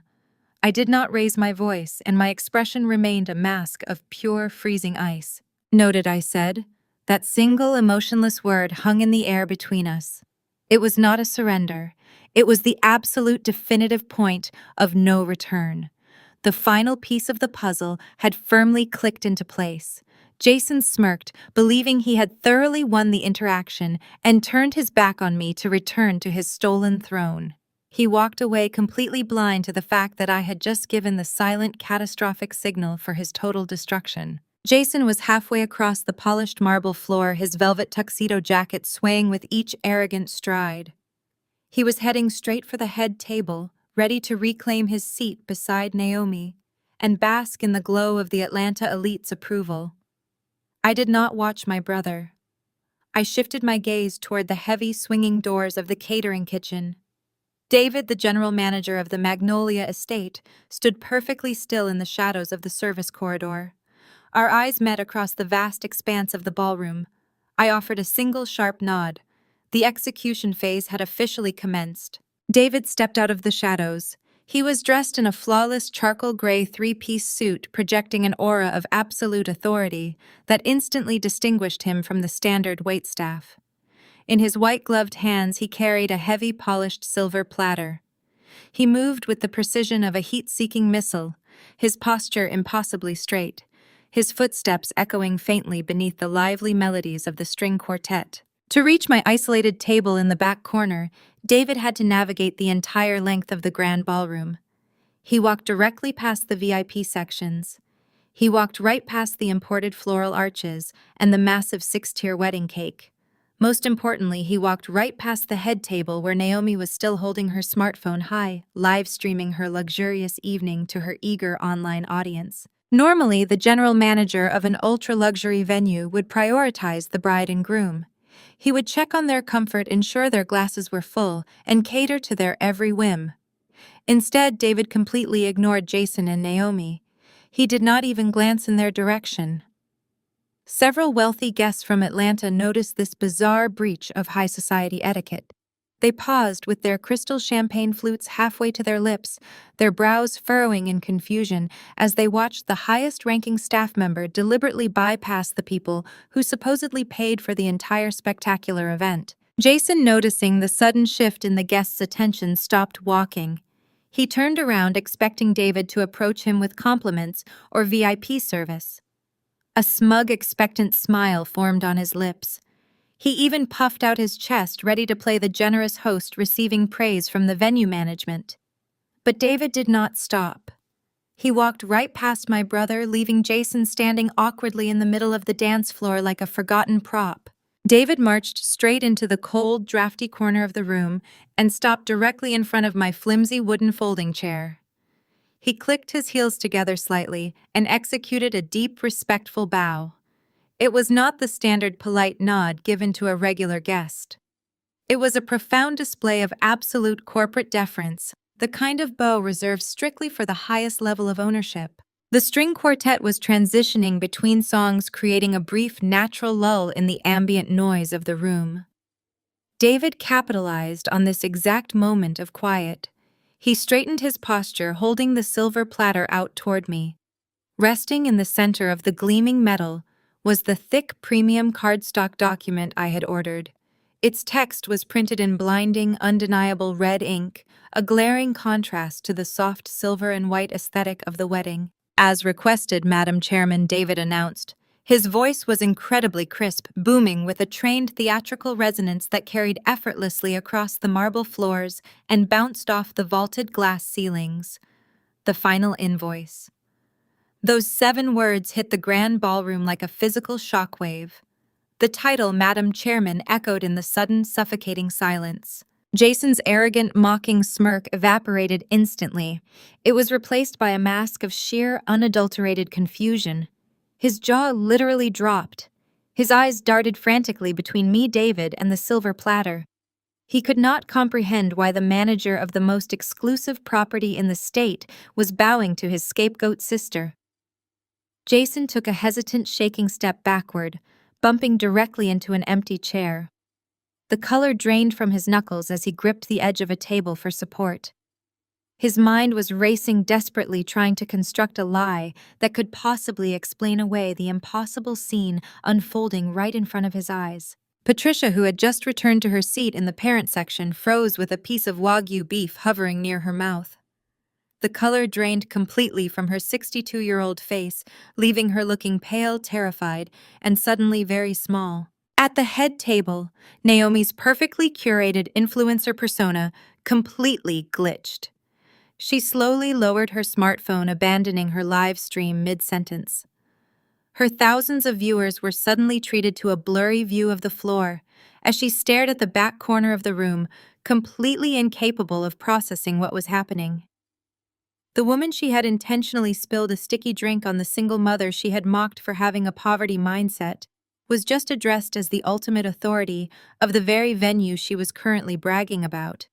She looked down at her lavish, custom-beaded wedding gown, completely unaware that the expensive fabric clinging to her body was technically state evidence of a massive financial crime. The surrounding high society relatives from Atlanta stopped eating entirely. The clinking of silverware against porcelain ceased completely. The loud, boastful laughter died in their throats. They looked at the sad, wrinkled hot dog sitting on the paper plate in front of Leo. Then they looked at the impeccably dressed general manager, bowing deeply to the woman they had just spent the last 10 minutes harshly judging.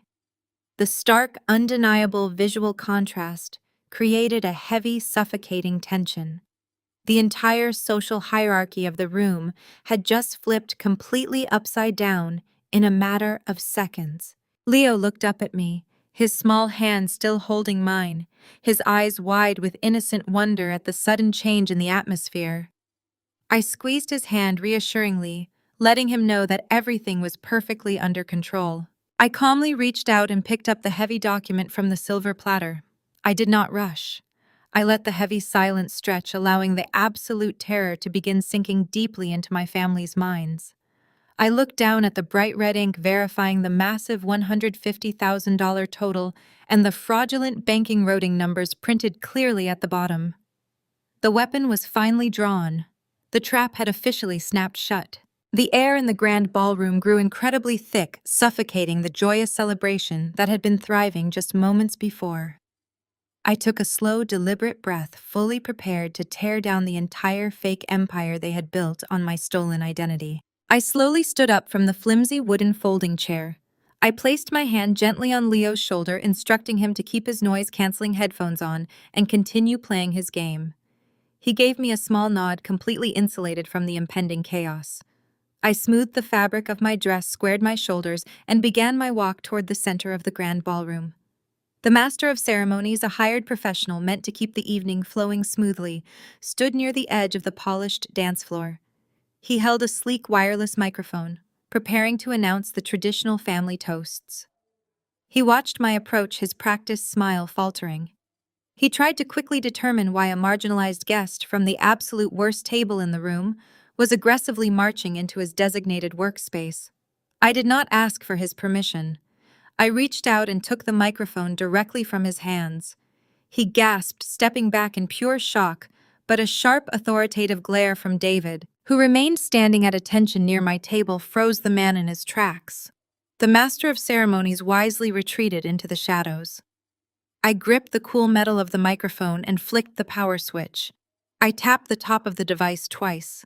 The sharp, heavy thumps echoed violently through the venue's premium sound system, instantly slicing through the ambient chatter and the soft melodies of the string quartet. The musicians abruptly stopped playing. Complete, suffocating silence slammed into the grand ballroom. 200 high society guests turned their heads, simultaneously staring at me with a mixture of profound shock and deep offense. I stood perfectly still in the dead center of the floor, holding the red ink invoice in my left hand and the microphone in my right. I raised the microphone to my lips. "Good evening, everyone," I said. My voice projected with absolute unwavering clarity. It lacked any hint of anger, sadness, or typical familial drama.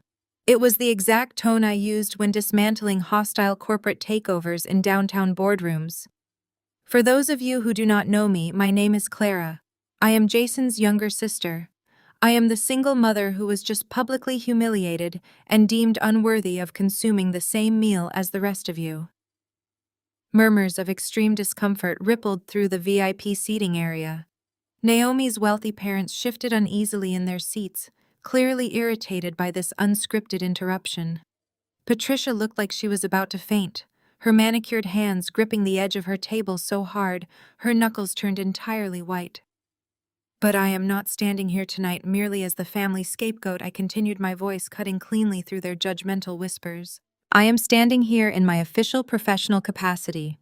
I am a senior partner at the Hospitality Investment Group that successfully closed a major corporate acquisition less than 48 hours ago. Our newest subsidiary happens to be Vanguard Hospitality, the parent company of the Magnolia Estate." The murmurs instantly ceased. The air in the ballroom grew incredibly thin. Naomi's father, a powerful businessman from Atlanta, narrowed his eyes, suddenly recognizing the corporate terminology and the absolute gravity of my posture. "Therefore," I announced, letting my gaze sweep slowly across the terrified faces of my immediate family. "I do not just belong in this room, I own it. I own the massive vaulted glass roof over your heads. I own the expensive silver chairs you are currently sitting on right now. I own the crystal chandeliers illuminating your expensive jewelry, and I own every single ounce of the imported food you are eating tonight." The initial wave of upper-class confusion rippling through Naomi's family instantly evaporated. It was violently replaced by a stunned, paralyzed silence. They were highly educated, wealthy individuals who understood power dynamics perfectly. They realized immediately that the woman they had spent the entire evening judging and pitying was actually the apex predator of the room. The sheer scale of my absolute corporate authority crashed down on them, firmly locking them directly into their seats. Naomi sat frozen at the head table, her mouth slightly open, the heavy diamond tiara on her head suddenly looking like a cheap costume prop. Her expensive mobile phone, still resting quietly on its electronic gimbal, remained completely ignored by everyone. The reality of my statement was short-circuiting her brain. She looked at Jason, desperately waiting for him to shut me down, to take control, and to prove that he was the limitless provider he claimed to be. Jason finally broke the suffocating silence. He forced a loud, incredibly unnatural laugh that echoed awkwardly across the marble floor. "Clara, come on!" he shouted, his voice cracking violently with rising, undeniable panic. "You always do this. You always try to make my achievements about you. This is just a sick joke. He stood up from the head table, attempting to project his usual arrogant dominance, but his legs were visibly shaking. He waved his hand toward the Atlanta elite, trying to enlist them in his desperate narrative. "Do not listen to her," he pleaded, sweat beading on his forehead. "She is just an unstable, jealous accountant, trying to ruin my big night because she cannot afford a life like this. It is a pathetic prank." He laughed again, a high-pitched, hysterical sound that convinced absolutely no one. His wealthy in-laws did not join in. They stared at him with cold, calculating scrutiny, recognizing the distinct smell of a cornered fraudster. I did not raise my voice to shout over his frantic babbling. I lifted the silver invoice, the premium cardstock, glaring brilliantly with bright red ink, and held it extremely high for the entire room to clearly see. "This is not a joke, Jason," I said, my voice echoing throughout the room with swift, lethal finality. "I am not here to ruin your big night or damage your reputation. I am here to collect my stolen money today." I kept the microphone raised, my eyes locked securely on Jason's trembling frame. Without breaking eye contact, I raised my left hand and gave a sharp, precise gesture toward the elevated audiovisual booth situated at the very back of the grand ballroom. The venue technicians, fully briefed by David earlier this afternoon and operating under my direct corporate authority, executed the command instantly. The ambient crystal lighting dimmed to a dramatic cinematic dark. The heavy mechanical whir of motorized screens descending from the vaulted ceiling echoed clearly across the suddenly silent room. These were the massive high-definition projectors originally intended to display a romantic, heavily edited slideshow of Jason and Naomi's fabricated love story. Instead, the brilliant white light of the projectors pierced the darkness, illuminating the walls with staggering, undeniable clarity. A collective gasp rose from the Atlanta elite as the first slide populated on the giant screens. It was not a flattering picture of the happy couple. It was a high-resolution, unredacted scan of a federal banking document. The screens displayed the official personal loan origination file, blown up to 20 feet tall, for every single guest to read. I paced slowly across the polished marble floor, my voice projecting through the state-of-the-art speakers with absolute chilling authority. "Let us direct our attention to the screens," I announced, gesturing to the undeniable digital evidence looming over their heads. "What you are looking at is a formally approved high-yield personal loan application. The principal amount requested and disbursed is exactly $150,000. The primary borrower listed on the first page is my brother Jason." I paused for a brief second, allowing the enormous dollar amount to fully sink into the minds of Naomi's wealthy relatives. I clicked a small presentation remote, hidden securely in my palm, advancing the system to the next slide. The screen shifted to display a heavily magnified section of the guarantor signature page, complete with verified digital IP logs and rigid timestamp data. As many of you in the financial and business sectors know, I continued a man with Jason's completely ruined credit history, could never secure a six-figure loan without a pristine, highly qualified guarantor to back him up. I advanced the slide, once again revealing the exact social security number and banking details used to secure the fraudulent funds, with only my personal digits partially redacted for basic security purposes. 3 weeks ago, while I was sound asleep in my apartment, my mother Patricia accessed a digital lending portal, utilizing the registered Wi-Fi network at her house in Connecticut. She bypassed the standard security protocols and actively inputted my social security number into the guarantor section. She deliberately forged my electronic signature and submitted fraudulent employment verification documents utilizing my stolen pay stubs. She illegally bound me to a massive, life-altering debt simply to bypass the bank's strict underwriting algorithms. Patricia committed aggravated familial identity theft to ensure her son could maintain his pathetic, hollow illusion of generational wealth. A low, horrified murmur swept rapidly through the front rows. Naomi's father adjusted his expensive silk tie, his distinguished face turning a deep, angry shade of crimson as he finally realized his new son-in-law was completely bankrupt and actively committing fraud. I clicked the remote one more time, The massive screen shifted away from the banking documents to display the itemized corporate invoice from Vanguard Hospitality, perfectly mirroring the thick red paper I currently held in my hand. Let us break down exactly how my stolen future was aggressively consumed tonight, I said, my voice echoing like a federal judge reading a final sentencing mandate. I pointed directly at Naomi, who remained completely frozen in her chair at the head table. That custom-beaded designer wedding dress clinging to you right now was purchased with $12,000 of my stolen credit. I swept my free arm toward the massive, fragrant displays surrounding the pristine dance floor. The imported white orchid floral arches that you all took elegant photographs in front of cost $15,000, paid for entirely by felony wire fraud. I looked down at the plates resting on the silver silk tablecloths. Even the $67 prime Wagyu steaks you are currently eating were funded by the exact same criminal enterprise. Every single ounce of luxury in this magnificent room was paid for by a severe federal crime committed against my name. I walked closer to the VIP section, staring directly into the terrified, panicked eyes of my mother and brother.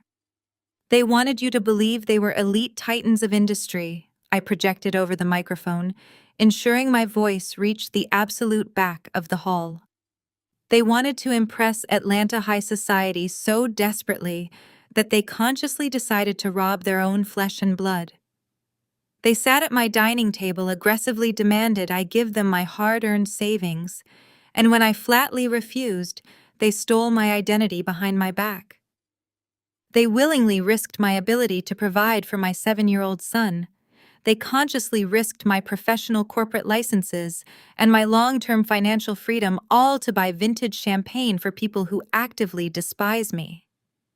I lowered the microphone slightly, letting the raw, heavy truth of the situation crush the remaining breathable air out of the grand ballroom. You are not attending the prestigious social event of the season, I declared, sealing their absolute, inescapable ruin. You are currently sitting in the exact middle of an active federal crime scene, and the lavish kingdom you are celebrating was built entirely on a felony committed against a single mother. The profound shock rippling through the wealthy guests was absolute and devastating. They stared at the screens, thoroughly outraged by the undeniable proof displaying above them.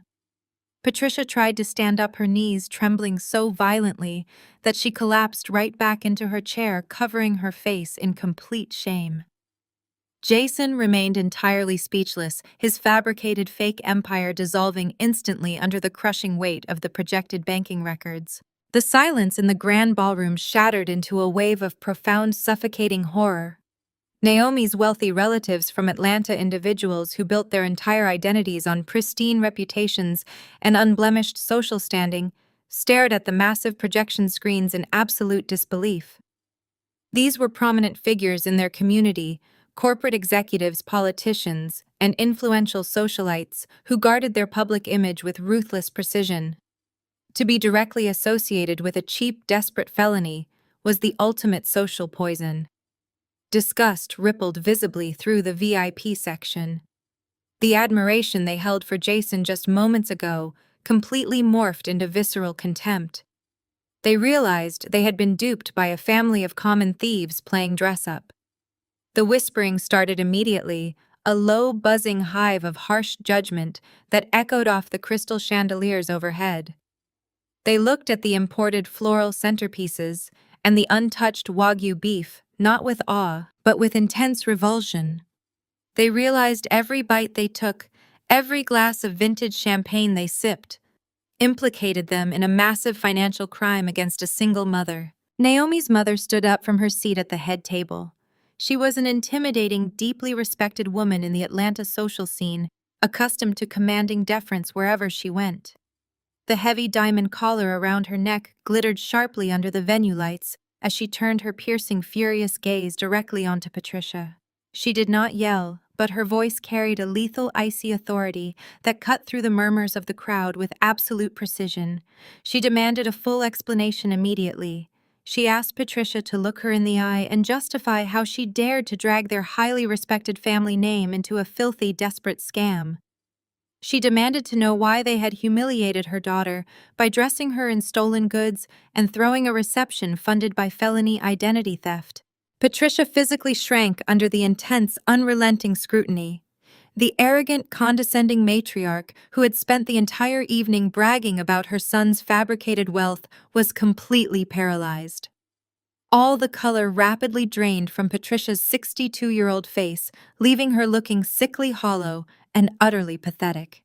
Her mouth opened, but only stuttering, breathless gasps escaped. She tried to reach her trembling hands out toward Naomi's mother in a desperate plea for understanding, attempting to craft a lie about a terrible administrative misunderstanding. Naomi's mother instantly took a sharp step back, swatting the air with her hand in a gesture of absolute repulsion, refusing to let Patricia's tainted fingers come anywhere near her custom designer gown. At the center of the head table, Naomi was undergoing a complete psychological collapse. She gripped the edge of the silver silk tablecloth, her perfectly manicured nails digging into the expensive fabric as she began hyperventilating. Her chest heaved with short, panicked gasps. The harsh reality of the situation crashed down on her carefully curated world. She was a lifestyle influencer whose entire brand was built on projecting flawless luxury, unbothered wealth, and superior aesthetics. She suddenly realized that the thousands of loyal followers she had been bragging to all night were currently watching her public execution. Her smartphone, still mounted on its electronic gimbal, was actively broadcasting the giant projected bank statements to her entire digital audience. Her comments section, previously filled with heart emojis and endless congratulations, was undoubtedly exploding with realization and brutal mockery. Her entire online brand, her sponsorships, and her curated lifestyle were now permanently tethered to a grand-scale federal crime. The custom beaded gown she wore suddenly felt like a heavy, suffocating prison uniform. She grabbed her head, sobbing uncontrollably, realizing that she would not be remembered as a glamorous, wealthy bride, but as the unwitting accomplice to a pathetic fraudster. Her lungs struggled for air as the devastating weight of her ruined reputation pressed down on her shoulders. Jason watched his wealthy in-laws recoil in disgust and heard his bride sobbing in pure panic. The golden boy illusion he had spent his entire life building completely shattered into a million jagged pieces. He had no lies left to spin, no money left to hide behind, and no mother capable of rescuing him from the consequences of his actions. His humiliation quickly mutated into explosive, uncontrolled rage. He locked his furious eyes on me, his face twisting into a mask of pure, unadulterated hatred.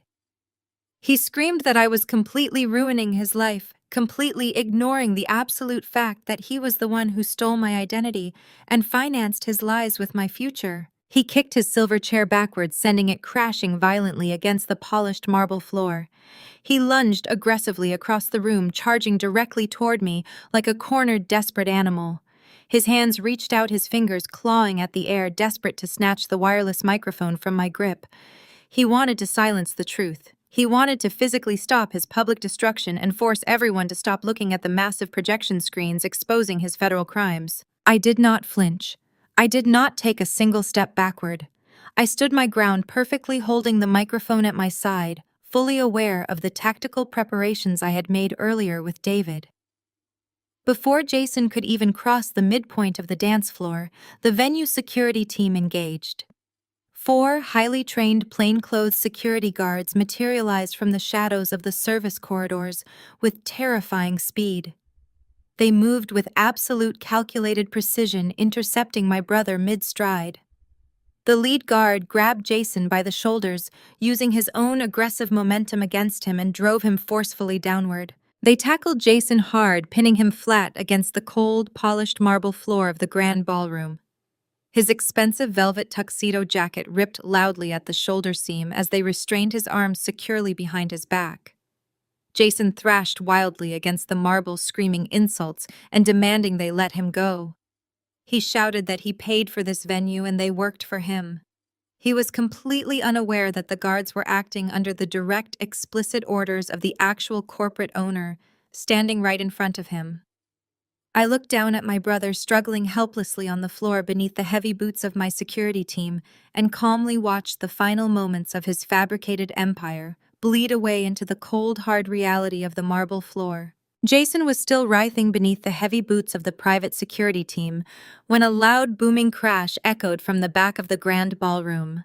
The massive solid oak double doors previously closed to seal in the exclusive reception were thrown forcefully wide open.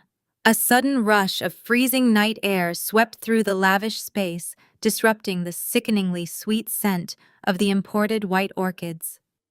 Through the towering floor-to-ceiling windows lining the eastern wall, the harsh, frantic glare of flashing red and blue lights began to bounce wildly against the crystal chandeliers. The synchronized strobe effect illuminated the terrified faces of the Atlanta elite, casting long, chaotic shadows across the silk tablecloths. The local authorities had completely barricaded the perimeter. Stepping through the grand entryway was Attorney Harrison, exuding the same terrifying, predatory calm I had witnessed in his corner office. He was not alone. Flanking him on either side were two heavily armed federal agents wearing tactical vests emblazoned with sharp yellow lettering, supported by a squad of uniformed local police officers. Their heavy utility belts clattered against the pristine marble floors, a stark and violent contrast to the delicate string instruments resting abandoned on the stage. Harrison walked with the absolute certainty of an executioner carrying a royal decree. The sea of wealthy guests scrambled backward, parting instantly to create a wide, clear path for the advancing officers. Naomi's relatives huddled together, shielding their faces from the flashing police lights reflecting off the glass, utterly horrified by the sheer magnitude of the law enforcement presence at what was supposed to be a high society celebration. Harrison halted directly in the center of the dance floor, standing just a few feet away from where Jason remained pinned to the ground. He reached inside his tailored breast pocket and produced a thick stack of legal documents sealed with official judicial signatures. He did not yell, but his deep, commanding baritone easily reached every single corner of the silent, terrified room. He announced that he held active federal arrest warrants issued by the United States District Court. He looked down at my struggling brother and clearly stated the charges: wire fraud, aggravated identity theft, and conspiracy to commit federal financial crimes. He handed the primary warrant directly to the lead federal agent, authorizing them to immediately take Jason and Patricia into federal custody. The reality of the federal warrants hit my mother with the devastating force of a physical strike. Patricia, the woman who had spent the entire evening parading around in rented diamonds and taking credit for a fraudulent empire, completely shattered. Her legs gave out from under her. She collapsed heavily onto the hard marble floor, the expensive fabric of her mother-of-the-groom gown bunching up around her trembling knees. All her manufactured grace and arrogant superiority vanished in a single instant. She let out a loud, visceral wail that echoed painfully through the ballroom.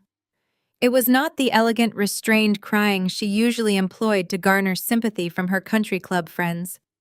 It was the raw, ugly sound of a cornered criminal realizing her life was entirely over. Patricia crawled forward on her hands and knees, reaching her shaking arms out toward me. She begged me to stop the officers, sobbing that she was my mother and that I could not possibly send my own flesh and blood to a federal penitentiary. She screamed that she would pay me back every single cent, completely ignoring the fact that she had absolutely no assets to her name. I stood perfectly still, looking down at the woman who had happily sacrificed my future for her own vanity, and I felt absolutely nothing. As the federal agents stepped forward with handcuffs drawn, my father Richard realized his entire world was burning to ash.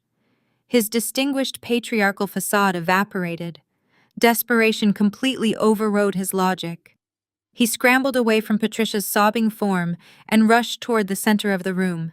He raised his hands defensively, shouting at the federal agents to stop claiming there had been a massive administrative misunderstanding. Richard frantically announced to the entire ballroom that no crime had been committed because I had given my full legal consent for the massive loan. He pointed a shaking finger directly at me, his voice cracking with panic.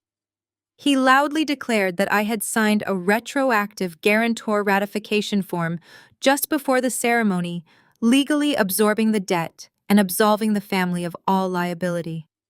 He demanded that I open my purse and show the officers the legal document I had taken from him in the service corridor, foolishly believing that his manipulative trap was his ultimate salvation. I slowly reached into my designer purse, maintaining unbroken eye contact with my terrified father. I retrieved the folded legal document and held it up for the room to see. I calmly reminded Richard that I had specifically told him I needed my reading glasses to review the paperwork. I told him I never signed anything without reading it first. I unfolded the heavy paper, revealing the completely blank signature line at the very bottom of the page. The collective gasp from the Atlanta guests was deafening. Richard's face turned ash white. He staggered backward, his mouth opening and closing silently as the absolute finality of his failure washed over him. He had unknowingly handed me the physical proof of his own active involvement in the conspiracy. Attorney Harrison stepped smoothly between me and my father, shielding me with his imposing professional presence. He snatched the unsigned ratification document from my hand, inspecting the fine print with a cold, predatory smile. Harrison looked directly at Richard and delivered the final devastating legal blow. He informed my father that presenting a fraudulent financial document to a victim and attempting to trick them into signing away their legal rights was not a defense. It was a severe compounding felony. Harrison explicitly detailed that coercing a signature to retroactively cover up a massive federal wire fraud constituted witness tampering, obstruction of justice, and active collusion. By handing me that document in the hallway, Richard had legally upgraded his status from a passive bystander to a primary co-conspirator. Harrison turned to the second federal agent, handing him the blank ratification form to be bagged as physical evidence, and calmly suggested that the officers might need to request a third pair of handcuffs. The second federal agent did not hesitate. He reached to his heavy utility belt and unclasped a pair of thick steel handcuffs. The sharp metallic ratcheting sound sliced through the heavy silence of the grand ballroom, sounding infinitely louder than any music played that evening. The venue security team hauled Jason off the polished marble floor, forcing him aggressively onto his feet. His bespoke velvet tuxedo jacket, ripped at the shoulder seam from the initial physical takedown, hung awkwardly on his frame. His perfectly styled hair was completely disheveled, instantly ruining his carefully curated billionaire aesthetic. The federal agent grabbed Jason's wrists violently, twisting them behind his back. The steel cuffs locked into place with a terrifying, absolute finality. Jason squeezed his eyes shut, shaking his head in rapid, frantic denial, whispering over and over that this had to be a terrible nightmare. Patricia remained collapsed on the floor, surrounded by the pooling silk of her incredibly expensive mother-of-the-groom gown. A local police officer approached her, towering over her trembling, pathetic form.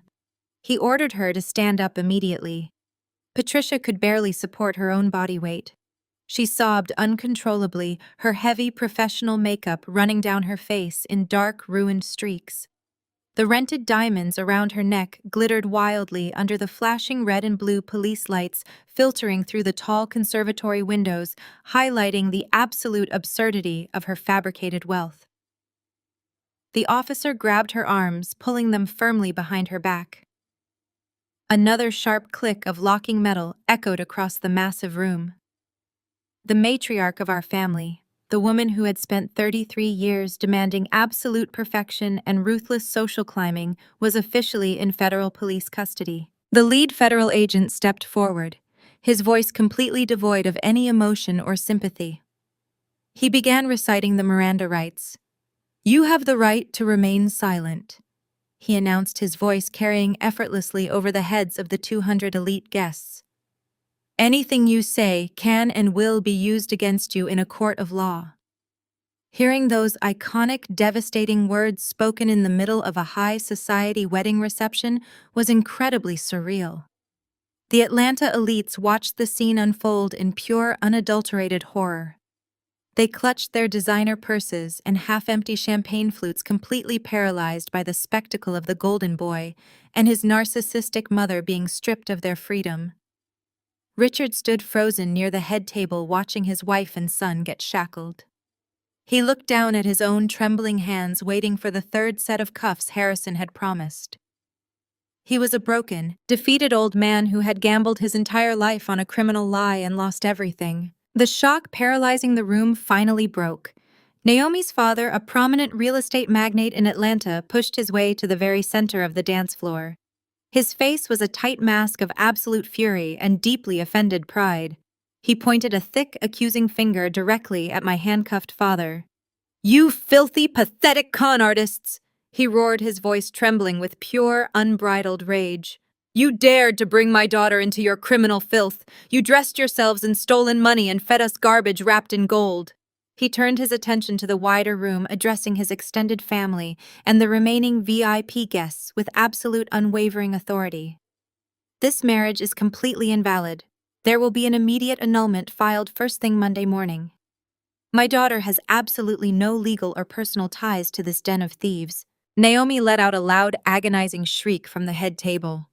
Her father's booming declarations severed her last desperate hope of clinging to the lavish lifestyle she thought she had permanently secured.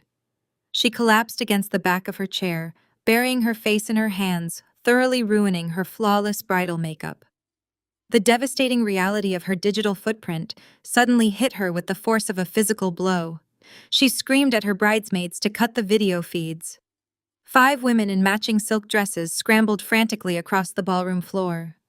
They grabbed the ring lights, knocked over the electronic gimbals, and frantically tapped on their smartphone screens, desperately trying to delete the active live streams. But the internet moves far faster than a panicked bridal party. The damage to her micro-influencer reputation was already permanent and entirely irreversible. Thousands of her loyal followers had watched the federal agents march into the venue. They had seen the giant projected bank statements detailing the fraud. They had heard my voice clearly announcing that her custom-beaded wedding dress was purchased with a stolen Social Security number. Screen recordings were already circulating rapidly across multiple social media platforms. Her high-paying sponsors would inevitably drop her by morning. Her personal brand, built entirely on projecting an image of effortless luxury and elite status, was permanently branded with felony wire fraud. She was socially and financially ruined. Through all the screaming, the frantic scrambling, and the wailing pleas of my family, I remained sitting in my wooden folding chair in the drafty back corner. I maintained a state of ice-cold detachment. I did not smile, and I did not gloat over my victory. I simply watched the inevitable consequences of their actions unfold, with clinical, detached precision. Patricia turned her tear-streaked face toward me as the officers began marching her toward the main double doors. "Clara, please?" she begged, her voice hoarse and incredibly desperate. "I am your mother. You have to stop this. Tell them it was a misunderstanding. Please do not let them take me away to a prison cell." Jason thrashed against the iron grip of the federal agents, twisting his head wildly to look at me. "Fix this!" he screamed, spittle flying from his lips as he struggled. "You have the money. You own the venue. Just pay the loan and drop the charges. You owe me this. You owe the family." I ignored their desperate, pathetic pleas completely. They were dead to me, mere ghosts of a past I had finally excised from my life. I reached out and gently placed my hands over Leo's eyes, shielding my innocent son from the ugly, violent reality of his relatives being dragged out of the grand ballroom in heavy steel chains. I kept his noise-canceling headphones securely in place, ensuring he heard absolutely nothing of their toxic screaming and desperate begging. He leaned comfortably against my chest, completely safe and entirely protected from the chaos unfolding around us. I stared blankly at the massive double doors as the local police and federal agents escorted the screaming bridegroom and his sobbing mother out into the freezing night air, their expensive shoes stepping directly over the discarded, useless hot dog on their way out of my venue. The next 3 weeks passed in a blur of swift, mechanical federal justice. When a prosecutor is handed a case wrapped in a flawless bow of high-definition audio recordings, digital IP logs, and signed venue contracts, the legal system grinds forward with terrifying efficiency. Jason and Patricia were dragged into federal court wearing standard-issue orange jumpsuits, a jarring departure from their bespoke velvet and custom-tailored silk. The judge, wholly unimpressed by their tears and their arrogant pleas for leniency, denied them any chance of a quiet release. Because the wire fraud involved crossing state lines to secure the venue funds, and the identity theft was aggravated by familial manipulation, the prosecutor aggressively pushed for maximum penalties. My brother and my mother were staring down the barrel of severe federal prison time, looking at a decade behind bars with zero possibility of early parole. The financial devastation hit them long before the judge could even strike a gavel. The moment the fraud was officially confirmed by the lending institutions, Jason and Patricia had their credit scores completely annihilated. Their bank accounts were frozen by federal investigators. Every single credit card in their wallets was aggressively declined and permanently canceled. The fabricated kingdom of wealth they had lorded over me for my entire adult life dissolved into a mountain of crippling legal debt. They had traded their freedom for a single night of fake luxury, and now they were paying the ultimate agonizing price. My father Richard managed to avoid handcuffs that night, but his punishment was arguably just as devastating. As the designated patriarch who had tried to legally cover up the felony, his reputation was thoroughly destroyed. But his true ruin came from trying to save his wife and his golden boy. Federal criminal defense attorneys require massive upfront retainers, especially when defending cases with irrefutable digital evidence. To afford even basic legal representation, Richard was forced into complete financial liquidation. He had to fire sale the sprawling Connecticut suburban home he loved so much, watching the bank snatch it up for pennies on the dollar. He completely drained his extensive retirement accounts, absorbing massive tax penalties just to get the liquid cash required by the law firm. The distinguished man, who had pulled me into a service corridor to manipulate my signature, was now functionally bankrupt. The last update I received from Attorney Harrison confirmed that Richard had moved all of his remaining possessions into a tiny, rundown rental apartment on the outskirts of the city. He had traded his manicured lawns and country club memberships for a cramped, drafty living space with peeling paint and a leaking roof. He was left with absolutely nothing but the crushing reality of his own enabling behavior. Naomi experienced a different but equally catastrophic kind of destruction. Her furious parents returned to Atlanta that very night, dragging their humiliated daughter behind them. They engaged their own ruthless legal team and filed for an immediate annulment. Because the marriage was entirely predicated on massive financial fraud, the judge granted the annulment with brutal record-breaking speed. Naomi's legal ties to Jason were severed, but the permanent stain on her public image was impossible to erase. Her entire micro-influencer brand went up in flames practically overnight. The internet is a ruthless place for those who fake their lifestyle, and her comment sections became an unrelenting war zone of mockery.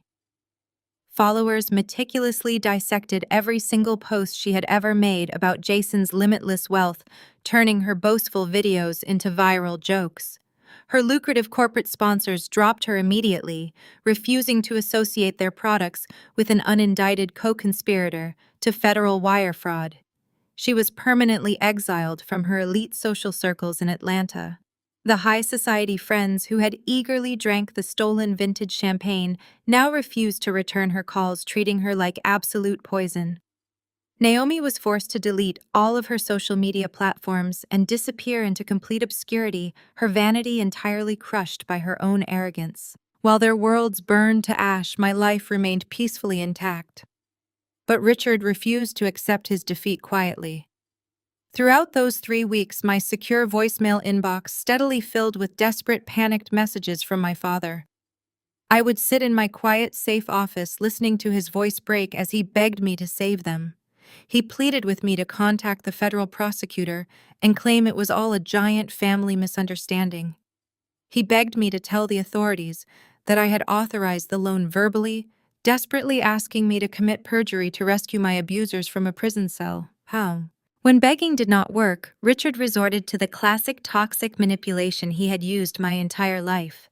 He left breathless voicemails invoking the sacred bond of family. He cried into the phone reminding me that we were blood, that family is supposed to protect each other no matter what. He tried to guilt-trip me by describing Patricia's declining health in the county holding facility and Jason's overwhelming despair. He repeatedly stated that a daughter should never turn her back on the people who raised her, attempting to twist my survival into an act of cold-blooded betrayal. I sat at my desk and listened to every single message with ice-cold detachment. I did not feel a shred of pity or a single ounce of guilt. I simply took notes, forwarding every voicemail to Attorney Harrison to add to the mounting pile of evidence against Richard for witness tampering and harassment. His desperate pleas for family loyalty were nothing but hollow words from a man who had watched me struggle for years and done absolutely nothing to help. The concept of blood meant absolutely zero to the people who had gladly stolen my identity to fund a party. I let his voicemails play out into the silent room, his frantic begging serving as the ultimate soundtrack to their spectacular downfall. I deleted the audio files from my personal device right after forwarding them. The sound of his desperation was no longer my burden to carry. Their ruin was a cage they had built entirely by themselves. I unlocked my phone screen and navigated directly to my contact list. I found the digital card labeled with my father's name. I did not leave a final dramatic parting voicemail. I did not send a lengthy text message explaining exactly why he had failed so spectacularly as a parent. I simply pressed the block contact button. A small confirmation prompt appeared on the screen asking if I was absolutely certain I wanted to prevent this person from reaching me. I confirmed the selection without a single microsecond of hesitation. I went a step further and configured my network settings to automatically reject all unknown numbers. The absolute, impenetrable boundary of no contact was officially finalized. The digital silence that followed was the most beautiful sound I had ever experienced in my entire life. My phone was no longer a weapon they could use to inflict guilt or demand salvation. It was just a quiet piece of glass and metal. I set it down on my desk, stood up, and prepared to enjoy the evening with the only person in the world who truly mattered. The scene shifted dramatically from the cold, sterile environment of my corporate office to the warm golden glow of a private dining room inside a heavily guarded Michelin star restaurant in downtown Boston. The establishment was famous for its exclusivity and its uncompromising dedication to culinary perfection. There were no imported floral arches masking the scent of deceit, and there were no fake aristocrats parading around in rented diamonds. The atmosphere was incredibly intimate, grounded in genuine quiet luxury. I sat across the table from my 7-year-old son Leo. He was wearing a sharp dark blue blazer, looking every bit the handsome young gentleman I was raising him to be. A distinguished waiter dressed in a pristine white uniform approached our private table. He did not carry a cheap paper plate, and he certainly did not look down at us with arrogant disdain. He offered a warm, highly respectful smile as he carefully placed a heated porcelain plate directly in front of Leo. Resting perfectly in the center of the dish was a beautifully seared bone-in ribeye steak resting on a bed of roasted garlic puree and glazed spring vegetables. It was the absolute finest, most expensive cut of meat the renowned restaurant offered. I had personally requested the executive chef to prepare it exactly to Leo's liking. My son picked up his fork and knife, his eyes widening with pure, unadulterated joy as he took his first bite. He chewed happily, swinging his legs slightly under the heavy linen tablecloth, completely insulated from the federal criminal proceedings currently dismantling his grandmother and his uncle. He looked up at me with a bright, genuine smile, declaring it was the best dinner he had ever eaten. I smiled back, reaching across the table to gently wipe a small drop of sauce from his chin. I promised him that from now on, he would only ever be served the absolute best. He would never again be pushed into a dark corner, and he would never again be made to feel like an unwanted burden. I leaned back in my plush velvet chair and turned my gaze toward the expansive window overlooking the glittering city skyline. The towering skyscrapers sparkled against the dark night sky, standing as massive monuments to ambition, structure, and endurance. I took a slow sip of my sparkling water, letting the profound absolute peace of the moment wash over me. It was the kind of deep cellular tranquility that only arrives after you finally excise a massive malignant tumor from your body. Cutting it out involved a brief, intensely painful surgical process. It required precision coldness and the willingness to shed a part of yourself that had been growing inside you for decades. But once the toxic mass was completely removed and the incisions were firmly stitched closed, the relief was entirely life-saving. For 33 years, I had allowed society to dictate the definition of family. I had bought into the dangerous manipulative lie that sharing identical DNA somehow mandated a lifetime of unconditional forgiveness. I believed that biological relation was a sacred contract, requiring me to absorb endless abuse, financial exploitation, and public humiliation just to keep the peace. Sitting in that dining room watching my son thrive, in a safe, secure environment, I realized how incredibly toxic that philosophy truly was. Family is not determined by a genetic lottery or a shared last name. Family is defined by mutual respect, unwavering protection, and actions that demonstrate genuine care. Blood simply makes you related. Loyalty, honesty, and safety are the actual metrics of family. Patricia, Richard, and Jason possessed my blood, but they behaved like ruthless parasites. They gladly sacrificed my financial security to fund an illusion, showing zero hesitation when pushing me and my son into the dirt to elevate themselves. Letting them face the brutal, uncompromising wrath of the federal justice system was not an act of vicious revenge. It was an act of extreme self-preservation. I had refused to set myself on fire just to keep my abusers warm. I looked back at Leo, who was now excitedly asking the waiter about the dessert menu. My heart swelled with an intense, fierce protective instinct. I had successfully defended his future. I protected the financial resources that would pay for his university education, his first home, and his ultimate security. The empire I built was completely safe, locked behind an iron wall of boundaries that no narcissistic relative could ever breach again. They often say that burning bridges leaves you stranded on an island. They warn you against destroying the pathways back to where you came from. But as I sat there enjoying the exquisite taste of absolute freedom, I realized the conventional wisdom was entirely wrong. Sometimes setting fire to a highly toxic, rotting bridge is the single best decision you can ever make. The massive roaring flames do not leave you stranded in the dark. The fire actually illuminates the path ahead, providing the light you desperately need to walk away from the ashes and build a magnificent kingdom entirely on your own terms. Has there ever been a moment in your life where you had to stand up against your own blood relatives to protect the people who truly matter? Have you ever had to burn a toxic bridge to light your way forward? Please share your story in the comment section below. I read every single one of them. Do not forget to hit the like button, subscribe to the channel, and turn on notifications for more stories about claiming your power and walking away from the shadows. Thank you for watching, and remember, your peace is worth protecting at absolutely any cost. The story powerfully illustrates the devastating impact of toxic family dynamics and the profound courage required to break free from them. For too long, society has perpetuated the dangerous myth that blood ties demand limitless forgiveness and endless sacrifice. We are conditioned to endure manipulation, financial exploitation, and emotional abuse simply to maintain the hollow illusion of a perfect family tree. However, as the narrative vividly demonstrates, true family would never force you to set yourself on fire just to keep them warm. When those closest to you exploit your vulnerabilities, diminish your achievements, or actively steal your future to fund their own narcissistic vanity, they irrevocably forfeit the right to call themselves family. The ultimate act of self-preservation and empowerment is recognizing that walking away from toxicity is not an act of cruel betrayal, but a vital triumph of self-worth. Setting immovable, ironclad boundaries is absolutely essential for protecting your peace of mind, your hard-earned assets, and the well-being of the innocent people who genuinely rely on you.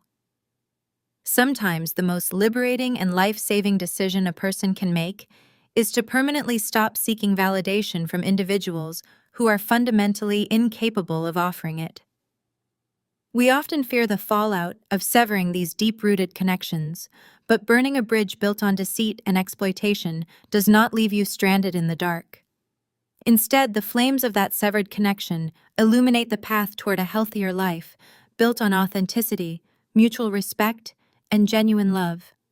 We must normalize the difficult choice of excising toxic elements from our personal lives, regardless of the traditional familial titles they hold.